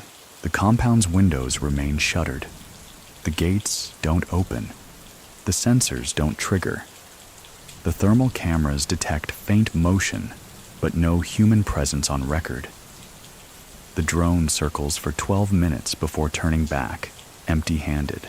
It's a metaphor for everything Shinoda has become. A presence unconfirmed, but always assumed. At this point, the man hasn't been photographed in over a year. He hasn't been heard on any wiretap in 3. The press calls him the vanished Dawn, but internally, his decisions still ripple. A simple message, 3 words, handwritten on rice paper, can move millions of yen, reassign a city, or cancel a contract years in the making. And his lieutenants? They no longer wait for instructions. They operate by inference, like priests following a scripture no longer in circulation, yet fully memorized. In the years following the split, Shinoda doesn't rebuild, he refines. The Yamaguchi-gumi loses headcount, but gains coherence. Gone are the wild cards, the glory seekers, the tattooed braggarts who made headlines. In their place, men with clipboards, translators, offshore connections. The group's revenue model shifts further into consultancy, logistics, and cross-border finance, a mainstream historical fact. By 2017, Japan's GDP begins facing long-term demographic strain. An aging population, slowed consumer growth. Legitimate businesses start downsizing. But strangely, several shell companies with distant ties to Kodokai begin thriving. Niche industries, private security, event logistics, local freight, suddenly spike. When asked about this during a private economic forum, one Tokyo analyst half jokes, "I think the underworld is running a better business model than the rest of us." Meanwhile, the Kobe Yamaguchi-gumi, the breakaway faction, struggles. Their identity, built on legacy and volume, begins to fracture. Police raids increase, financial pressure tightens. Key members defect quietly, rejoining Shinoda's camp, not with pomp, but with bowed heads and no public mention. Shinoda doesn't welcome them directly, but he notices. He always notices. There's a moment, subtle, like most of them, when a shipment of relief supplies arrives at a flood-stricken village in Kyushu. It comes from a logistics company no one has heard of. The boxes are unbranded. Inside are essentials, water, blankets, first aid. A few elders in the village recognize the names on the delivery manifest. Old names. Names they remember from decades ago. One of them whispers, "The old ones are watching again." The press never reports on it, but the community does not forget. And Shinoda? He says nothing. But the delivery list finds its way back to him, annotated in pencil. This is his post-prison philosophy. Influence without imprint. He starts encouraging what insiders call mirror operations, creating companies and services that operate exactly like their legitimate counterparts, but with enhanced loyalty, silent revenue, and flexible ethics. They don't wear yakuza labels. They don't need to. Their success is quiet. Their structure invisible. During a rare private conversation with a trusted lieutenant, Shinoda explains, "You don't need a throne if the floorboards report to you." The lieutenant smiles, because that's what Shinoda has always built. Not a crown, but a pressure-sensitive system. One where movement is felt long before it's seen. Many people still think Shinoda should have retired after his prison stint, that staying active was a risk, but others say his continued presence prevented internal collapse. So, what do you think? Is endurance dangerous? Or is it just the luxury of a man who never overstayed his welcome? At his quiet compound in Gifu, more monastery than mansion, Shinoda now begins to fade from even internal circles. He sends fewer messages. He answers fewer calls. Sometimes, he simply sits in his garden, sipping hojicha, watching the koi shift beneath the surface. And yet, when a dispute arises between rival contractors in Chubu, his name is invoked. Not as a threat, but as a template. What would Shinoda do? They agree to meet in silence, resolve the issue with no witnesses, sign the deal with no press. His influence becomes post-verbal, custom, not command. One former associate, now living quietly in Okinawa, says in an interview, "You don't need to believe in ghosts to be haunted by him. You just need to remember what happens when he stops talking." Even law enforcement adapts. They stop looking for Shinoda directly. Instead, they study changes, economic shifts, bureaucratic shakeups, unexplained restructures in mid-tier businesses. They understand. He no longer moves like a man. He moves like weather. There's a line that begins to circulate among young operatives.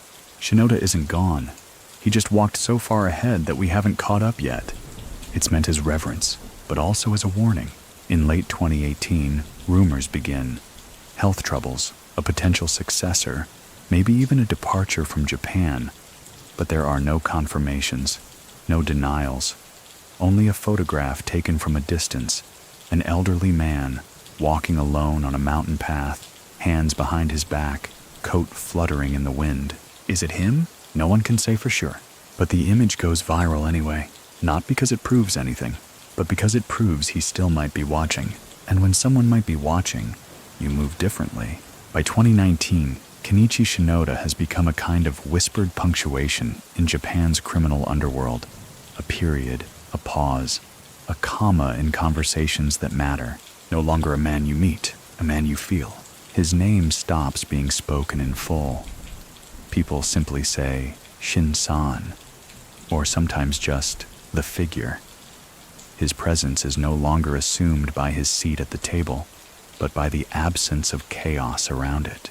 Meanwhile, the Yamaguchi-gumi continues its quiet drift toward a new equilibrium.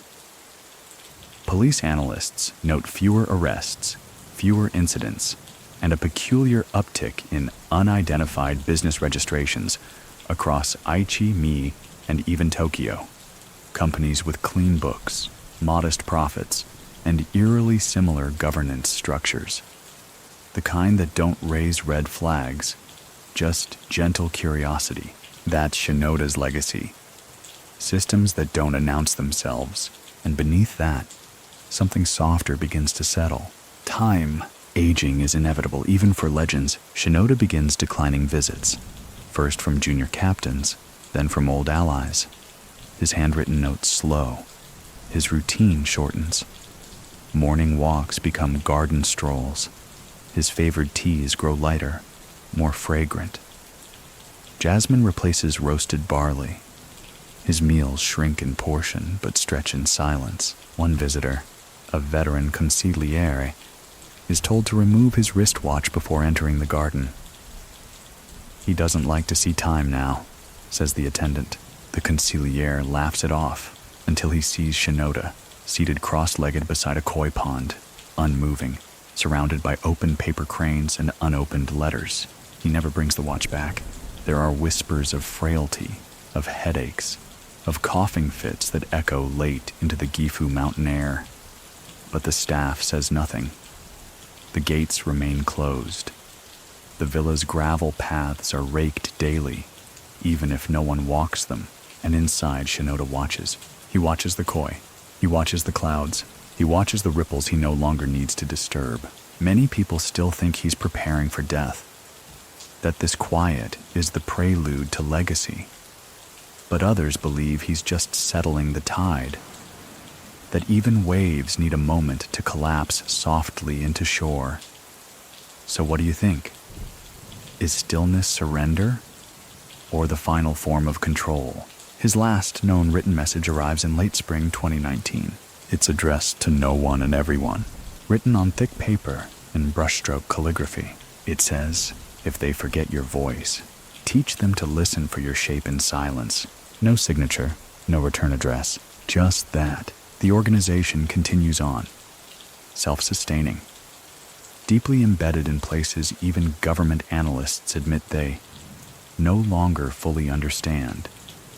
Not out of danger, but because Shinoda rewrote the rules before anyone noticed, there were new ones. Young yakuza now study spreadsheets before oaths.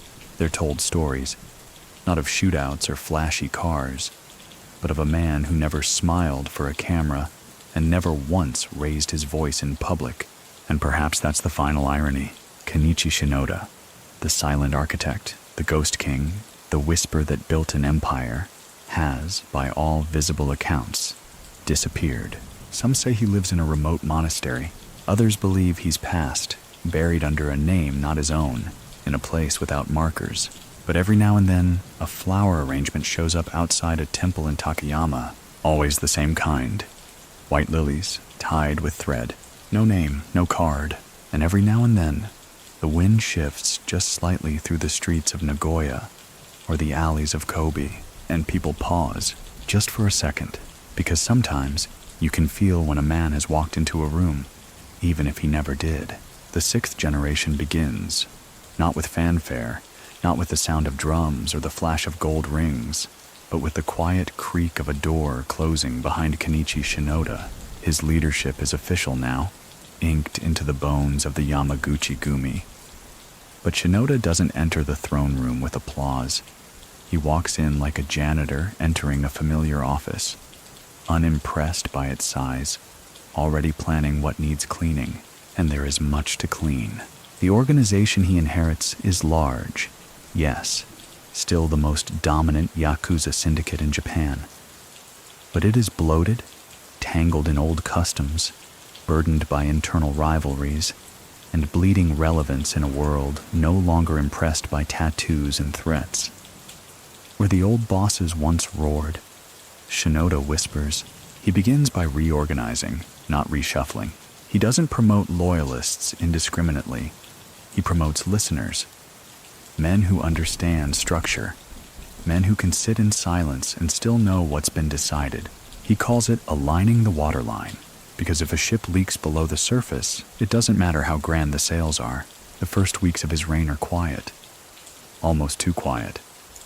Some say he's inactive. Others believe he's overwhelmed. They're wrong on both counts. He's watching. Shinoda studies internal financial reports like war maps. He reviews legal challenges, pending lawsuits, and pending retirements. He evaluates not loyalty, but load, which captains are carrying weight and which are merely floating. And then slowly assignments shift. No one is fired, no one is scolded, but men begin to find themselves reassigned to smaller offices, quieter cities, their reputations untouched, but their influence trimmed. This is Shinoda's version of punishment, irrelevance, and it's brutal. One senior boss, once known for his flamboyant style and expensive taste, is moved to oversee Kodokai's warehouse logistics in Toyama. The man doesn't protest, but 2 months later, he quietly retires. He tells a friend, "I used to be loud, now I'm just inventory." Shinoda doesn't even blink. His goal isn't revenge, it's efficiency. He introduces new principles. Meetings must be under 45 minutes. Any internal request must include a written justification. No duplicate operations. No overlapping fronts. He begins what insiders call the gray audit, tracing every semi-legal or quasi-legitimate business under Yamaguchi-gumi's reach. Those that are too exposed, sold. Those that are too visible, shuttered. those that are inefficient, absorbed into more useful shells. Many people still think he lost revenue with this mass pruning, but the numbers internally say otherwise. So what do you think? Is cutting away tradition a betrayal, or the only way to survive long enough to build a new one? Even allies feel the chill. One senior advisor, long known for his emotional speeches, finds himself invited to fewer meetings. When he asks why, Shinoda simply says, "Emotion can't be your compass in fog." The man nods and never asks again. The old rituals still exist: tea ceremonies, coded introductions, formal acknowledgments. But Shinoda begins shifting focus. Loyalty isn't performed, it's recorded. He commissions internal efficiency reports on territories. The reports are color-coded, each sheet anonymized so that performance is judged by data, not reputation. It sends a shockwave through the upper ranks, and that's the point. By late 2006, the Yamaguchi-gumi is no longer the dragon of myth. It's a machine. Tight, quiet, terrifying in its predictability. Even law enforcement begins to acknowledge this shift. Officers report fewer violent incidents, but also fewer leads.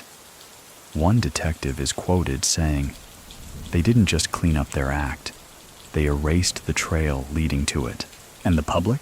They hardly notice. Shinoda doesn't show his face. His name rarely appears in media. The group's activities become so seamless, so devoid of scandal, that journalists stop writing about them. Not because there's no story, but because they no longer know where the story starts. This is the beginning of the sixth generation, not just in name, but in form. Yamaguchi-gumi becomes less a family and more an institution. Less a gang and more a ghost in the blueprint of Japan's darker economy. And at the center of that shift, a man who speaks in full stops and comma pauses. Kenichi Shinoda, the patriarch who prefers blue ink and brief nods, the man who walks like he's already left the room. Section 17. The old guard grumbles. They don't march through the streets or raise their voices in protest. That's not their style. They murmur at back tables, in smoky rooms with faded photographs, over cups of cheap whiskey and the ghosts of better days. Kenichi Shinoda's rule is unrecognizable to them. Where are the pageants, the brotherhood rituals, the loyalty tattoos shown off at seaside retreats, the long speeches at ceremonies honoring the fallen? Where are the roaring declarations of honor and revenge? Where is the fire? Gone, replaced by quiet emails, quarterly revenue graphs, surveillance countermeasures, folding chairs in beige offices, and a boss who sits behind sliding doors, nodding twice instead of offering hugs. The men who remember the 70s and 80s, the heyday of yakuza pomp, feel displaced. Some begin to meet among themselves. Others toy with rejoining the Kobe Yamaguchi-gumi. One even suggests forming a third faction, but no one moves. Why? Because Shinoda doesn't need to chase rebels. He simply lets them sit, and slowly their phones stop ringing. Their names appear less frequently on internal reports. And when new money flows through real estate, consulting, shipping, they're not consulted. They haven't been punished. They've been ignored. It's worse. One elder, formerly a powerful voice in Osaka, finally confronts a lieutenant about his diminishing relevance. The lieutenant, trained in Shinoda's method, replies, "The organization hasn't changed. You just stopped matching its shape." Many people still think this was the moment when the old guard knew Shinoda wouldn't bend. But others believe it had happened long before, that they were relics in a new cathedral. So what do you think? Is resistance about pride, or just grief that the world no longer reflects your face? Shinoda, for his part, doesn't gloat. He simply maintains motion. He introduces a cultural policy initiative, one that sounds absurd on the surface. The Elegance Directive. It states that all business meetings involving external partners must include an aesthetic element, floral arrangement, calligraphy, minimalist seating, and above all, silence between exchanges. What appears to outsiders as eccentricity is actually dominion. It reframes the Yamaguchi-gumi as something not just criminal, but elevated. One foreign journalist, after attending a leaked meeting transcript, writes, "It was less like the mafia and more like an avant-garde design firm run by a retired shogun. Internally, this initiative reshapes how members carry themselves. Loud ties disappear. Logos vanish. Haircuts become standardized. Even body language is refined. It's not vanity, it's message control. Because in Shinoda's world, optics are terrain. The more they look like monks, the less the world suspects monsters. But not everyone is satisfied. In late 2007, a whisper reaches Shinoda's desk. A captain in Osaka has been venting frustration, questioning the new order, saying it's a betrayal of their father's blood. He's not organizing a coup, but he's planting seeds. Enough to stir others. Shinoda responds with a single sentence, delivered via a trusted intermediary. Monuments are not built from shadow. No one understands what it means at first, but the captain does. He resigns within 48 hours, cites health reasons, moves his family to Kyushu. And just like that, the whisper fades. It's not that Shinoda crushed him. It's that he let the man see the futility of echoing a language no longer spoken. In a private gathering of younger captains, one finally asks the question out loud, what if the old ways had value? What if we've lost something? Shinoda, seated near the corner of the room, doesn't answer directly. He simply lifts a teacup and sets it down without sipping, and says, "Value fades when it demands to be kept." Then he leaves. No one speaks for a full minute after. By the end of the year, even the skeptics begin adapting, because tradition has power, but Shinoda has something more addictive: results. Revenue is up, legal exposure is down, the press barely knows what to write anymore. And the police? They're still trying to figure out where the center of the storm is, because when Shinoda walks, his footprints are already gone. Behind gold doors and paper walls, a new era is being written, not with fanfare, but with margins. Kenichi Shinoda, now fully settled into the role of Kumicho, begins to reshape not just the operations of the Yamaguchi-gumi, but its environment. His headquarters, once a symbol of yakuza extravagance, glass, stone, lacquered wood, is systematically demoted. Flashy displays are removed, traditional banners folded away. Even the walls are painted with duller tones. What replaces them? Function. Shinoda believes the physical space reflects the ideological one. If your office whispers, your enemies strain to hear. And straining, they miss the movement. Meetings now happen in narrow rooms, lit with soft bulbs, walls lined with old books and thin tatami mats. Guests are offered tea, not whiskey. Slippers, not bravado. Chairs are replaced with floor cushions. Conversation is brief. Eyes stay low. But behind these modest surfaces, decisions with national reach are made. One such meeting occurs in early 2008. 3 captains from different districts arrive to discuss a lucrative transportation corridor between Shizuoka and Tokyo. The route would overlap with a rival syndicate's gray zone holdings. In previous years, this would have sparked threats, possibly blood. Under Shinoda, the meeting lasts 24 minutes. He listens, asks 2 questions, and then says, if they haven't drawn a line in chalk, it isn't theirs. The next day, trucks begin moving goods through the corridor without resistance. That's Shinoda's way. If the boundary doesn't exist on paper, he assumes the right to walk across it. The rival group doesn't respond, not because they're weak, but because they know. He'd already made the deal with someone above them. Shinoda's reach is no longer lateral, it's vertical. Not just across gangs, but through bureaucracies, city councils, even legal firms. His influence doesn't yell. It signs documents. One junior operative, sitting in on a call with a city official, later says, "He didn't sound like a gangster. He sounded like someone grading the gangster." This is how Shinoda dismantles stereotypes. He stops presenting as a criminal boss, starts presenting as an inevitable stakeholder. Many people still think this shift diluted the yakuza's cultural identity, that Shinoda traded honor for spreadsheets. But others say he translated legacy into language the modern world would understand. So what do you think? Is it worse to lose face, or to keep face and lose the future? One of the more controversial moves that year involves information security. Shinoda commissions a full audit of the organization's digital exposure.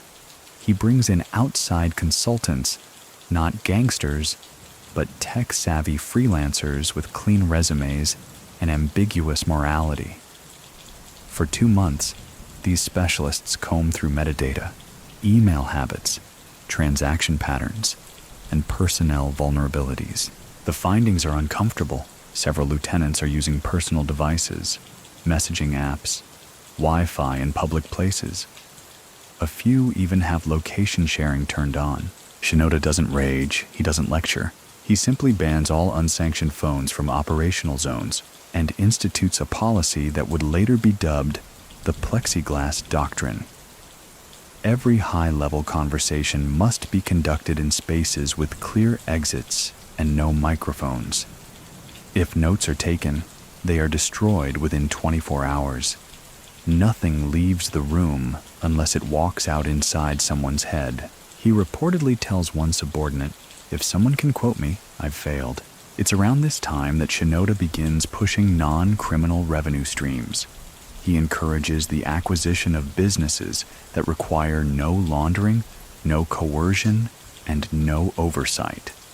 Public-facing services, private security firms, event staffing, real estate development. By embedding within the normal economy, the Yamaguchi-gumi becomes both visible and unremarkable, a trick even veteran mob families overseas struggle to mimic. One American criminal analyst notes in a conference, "The difference is cultural. Shinoda made crime quiet. That's not how it's done where I'm from, but in Japan it works." A mainstream fact of 2008. Due to political instability and global market tremors, Japanese police resources were increasingly stretched. Shinoda knew this. He timed several expansions into weakened districts while officials were distracted by scandals, budget debates, or natural disasters, and no one, not even competing syndicates, could say exactly when the decisions were made, because he made them behind gold doors. But what's remarkable isn't just the secrecy, it's that no one ever knocks twice. If you're expected, the door's already open. The economy bloats and the blade dulls. It's 2009, and Japan's post-bubble era is shifting once again. While much of the world wrestles with the global financial crisis, Japan's underworld adapts, slowly, cautiously. But not all syndicates handle this shift with the same poise. Kenichi Shinoda, ever the pragmatist, senses the tremor in the foundation and does what he always does. He sharpens. Instead of pouring resources into high-risk ventures like gambling dens or illicit entertainment, Shinoda guides the Yamaguchi-gumi toward less visible wealth. Government infrastructure contracts, subcontracted logistics, and most notably, construction permits. And if there's one industry in Japan where silence is king and handshakes override policy, it's construction. Under Shinoda's direction, shell companies begin popping up across Chubu and Kanto. Small, innocuous firms offering scaffolding, waste removal, temporary labor staffing. Each is legally distinct, fronted by clean-faced presidents, many of whom don't even know who holds the purse strings. To the untrained eye, it looks like coincidence, a market shift, an entrepreneurial bloom. But inside the Yamaguchi-gumi, everyone understands the pattern. It's not expansion, it's consolidation, one old-school captain jokes. He's putting on new suits over old bones, and he's not wrong. Many people still think Shinoda's expansion into construction was just business opportunism, but others believe it was ideological, a way to root the syndicate into Japan's physical landscape. So what do you think? Can concrete be criminal? Or is it just the quietest way to build a throne? This maneuver also shifts how the organization views territory. Where older generations defended turf with fists and pipes, Shinoda redraws boundaries with contracts and court filings. If a rival encroaches, it's not a fight. It's a zoning dispute. In one notable case, a Kobe-based syndicate tries to establish influence over a port renovation project. Within weeks, their subcontractors are squeezed by inspection delays, permit revocations, and surprise labor audits. The project stalls, the rival folds, and Shinoda never raises a hand. Instead, he hosts a private dinner in a Kyoto inn, just him and 3 city council members. No security, no press. The next week, a new company is awarded the contract, quietly, legally. The blade doesn't need to swing if the shadow of its motion is enough to realign the room. Internally, this period becomes known as the Era of Blueprints. Lieutenants begin receiving quarterly land survey briefings. They're trained to read permits, analyze utility access, and interpret district planning maps. Young recruits aren't just taught loyalty, they're taught municipal law. At one orientation, a new initiate is asked, "What's your weapon?" He replies, "My fists." He's dismissed the same day. Another answers, "My patience." He's promoted within a month. Shinoda's shift into construction also yields a strange kind of civic goodwill. In areas hit by typhoons or earthquakes, Kodokai-affiliated companies are often first to respond, offering trucks, cleanup crews, and materials long before the government arrives. No logos, no flags, just quiet aid. Locals begin to speak about that group, who shows up when no one else does. They never use the word yakuza, and Shinoda, he makes sure of that. One internal directive during this time instructs members, if they call you a helper, don't correct them. If they call you anything else, smile and disappear. Even law enforcement, frustrated by this new shape of crime, finds itself stymied. One detective off the record mutters to a journalist, "How do you arrest a building permit?" This era also sees Shinoda tightening internal communication protocols. No more calls, no emails. Information flows downward like water through a bamboo pipe, clean, directed, and never backwards. Visitors to Shinoda's compound must now undergo 2 days of isolation before meeting him.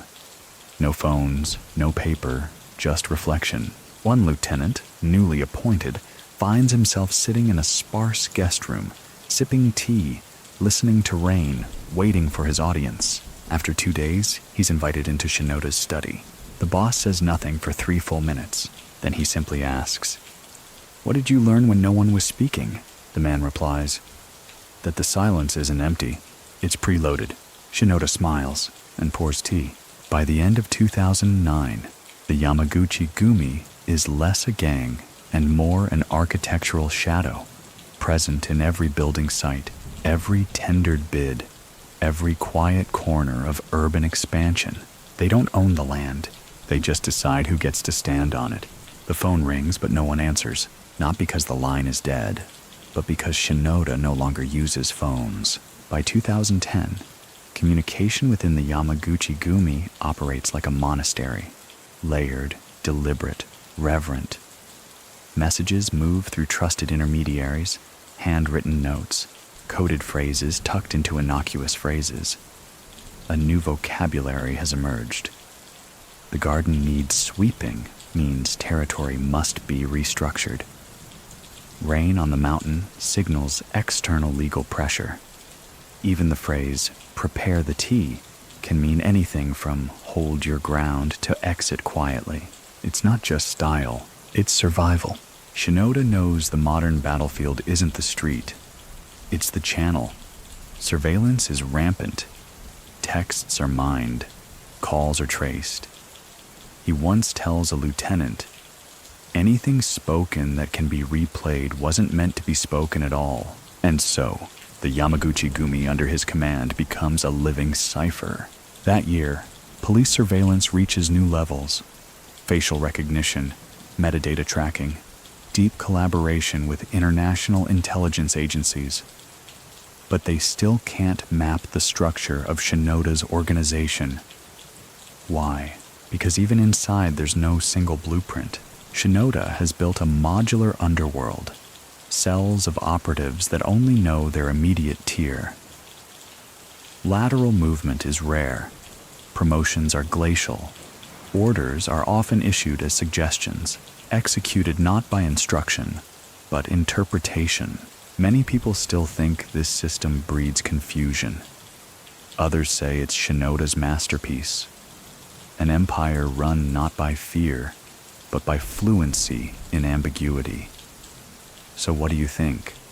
Does clarity serve strength, or weaken it by becoming predictable? Externally, the Yamaguchi-gumi is seen as quieting down.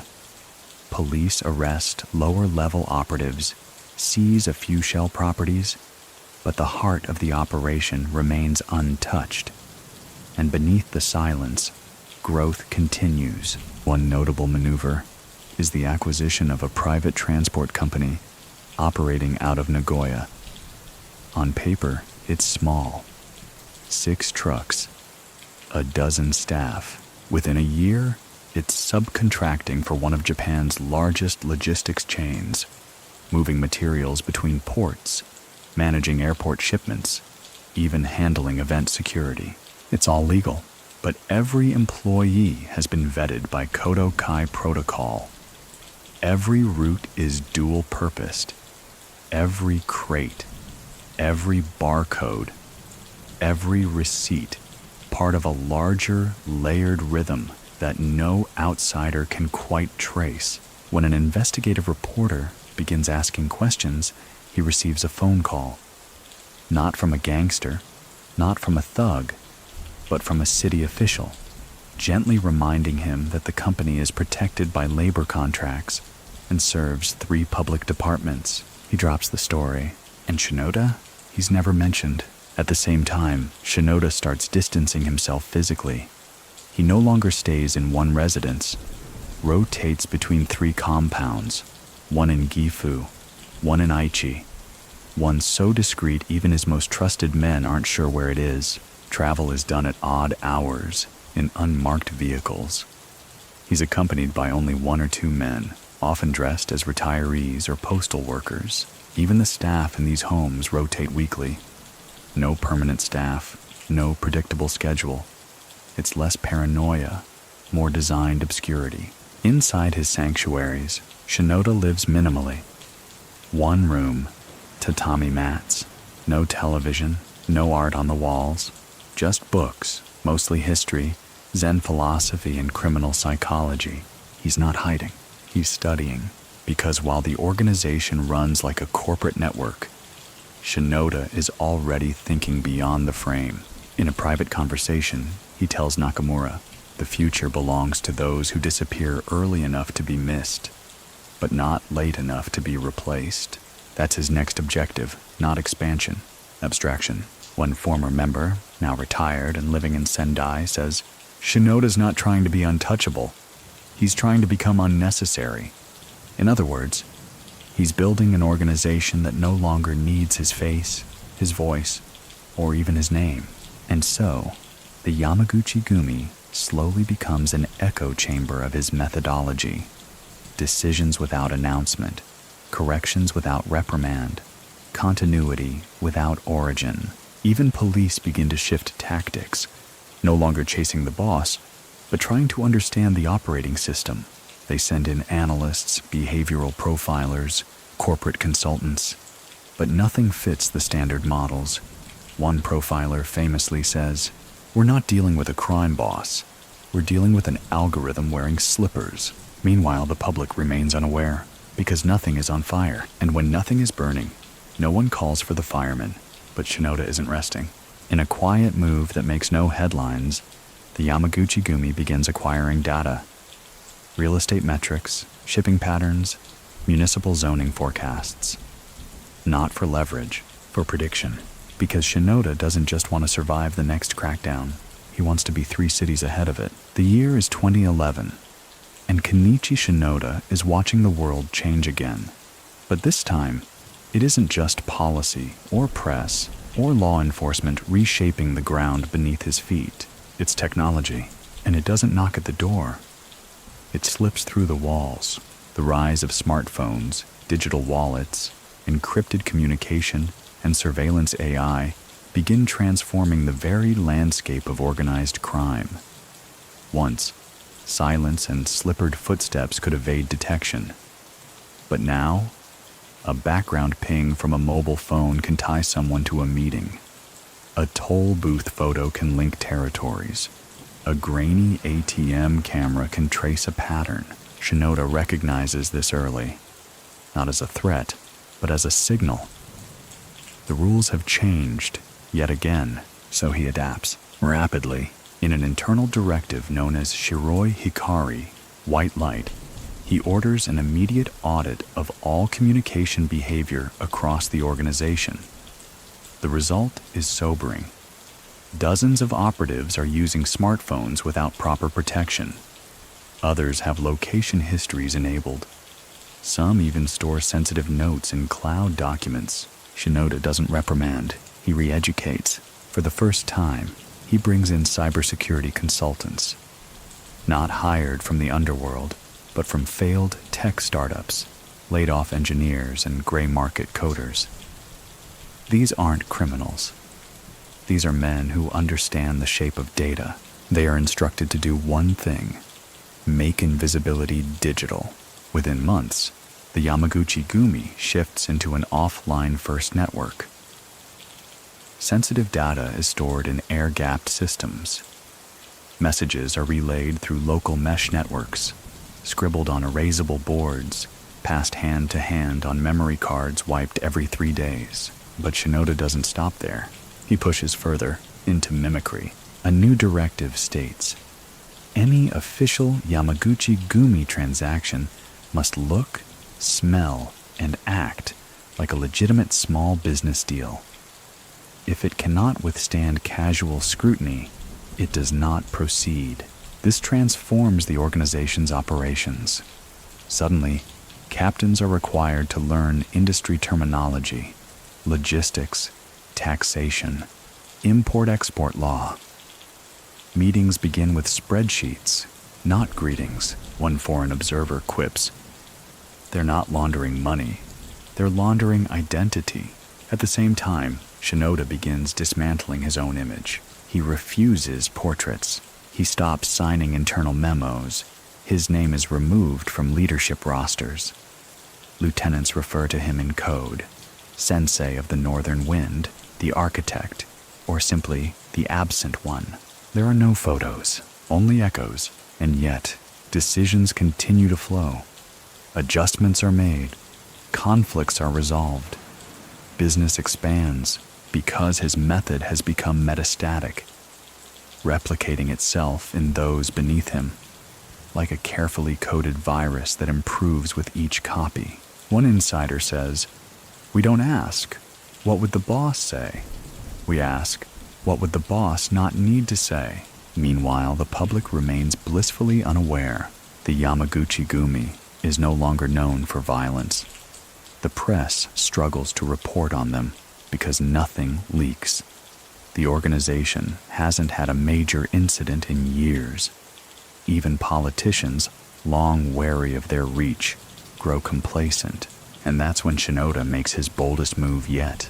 He begins positioning the syndicate as a necessary presence, Through silent subsidiaries, the organization funds rural development programs, sponsors educational workshops, and quietly bankrolls infrastructure in disaster-prone areas.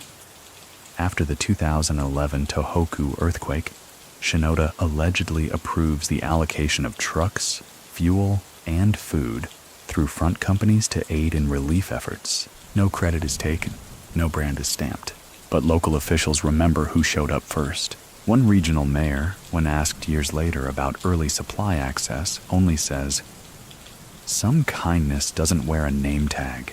This is Shinoda's legacy in motion, not domination, but embedded influence.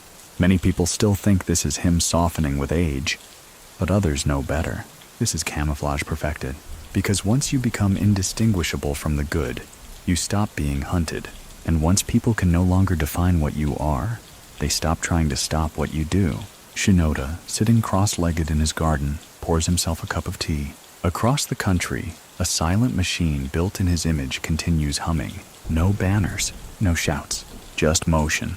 From within the plexiglass of an interrogation room, Kenichi Shinoda does not blink. It's late 2011, and despite all precautions, all countermeasures, and all invisible footprints, the system finally flexes. The state makes its move, not out of strategy, but necessity. His influence has become too silent to ignore. If the police can't hear the crime, they decide to make noise instead. Shinoda is arrested. The charge is minor, an old firearm violation, barely more than a technicality, but it carries symbolic weight. The media explodes. Yamaguchi-gumi leader apprehended. His name reappears on every front page, paired with a photo so old it might as well be a painting. Cameras swarm. Microphones stretch. The world wants to hear the voice of the man who made silence famous. But Shinoda says nothing. He walks through the process with folded hands and a placid face. No legal outbursts, no public complaint. Just the steady pulse of a man too prepared to be surprised. Inside the detention center, guards expect difficulty, defiance, perhaps even manipulation. What they get is routine. Shinoda rises early, eats what he's given, reads, meditates, writes. He speaks to no one unless required. One officer calls him the monk in a suit. His meetings with attorneys are brief, efficient, not about escape or revenge, but continuity.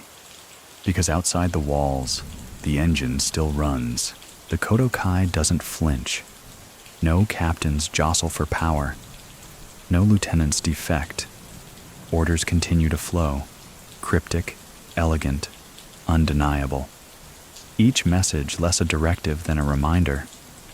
You already know what to do. One official, baffled by the calm, whispers to a journalist, "It's like he built something that doesn't care whether he's free or not." And that's exactly the point. Shinoda's imprisonment is not a disruption. It's part of the design. From his cell, he conducts recalibration. He studies transcripts of internal meetings, written in code. He reviews shifting alliances within the Yamaguchi-gumi. He evaluates potential successors, not by strength, but by shape. Will this man preserve the structure, or bend it into something loud? Visitors, few and carefully chosen, must undergo scrutiny before entering. Most are instructed not to speak first.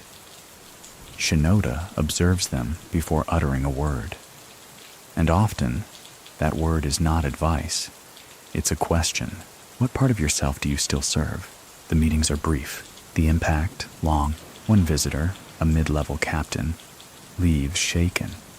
When asked what Shinoda said, he replies, "He asked me what I would do if I was already dead," then smiled, then said, "Good.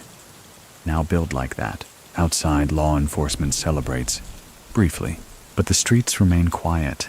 No turf wars, no rise in crime, no confusion. Shinoda's incarceration is viewed by many analysts not as a victory, but as a ritual.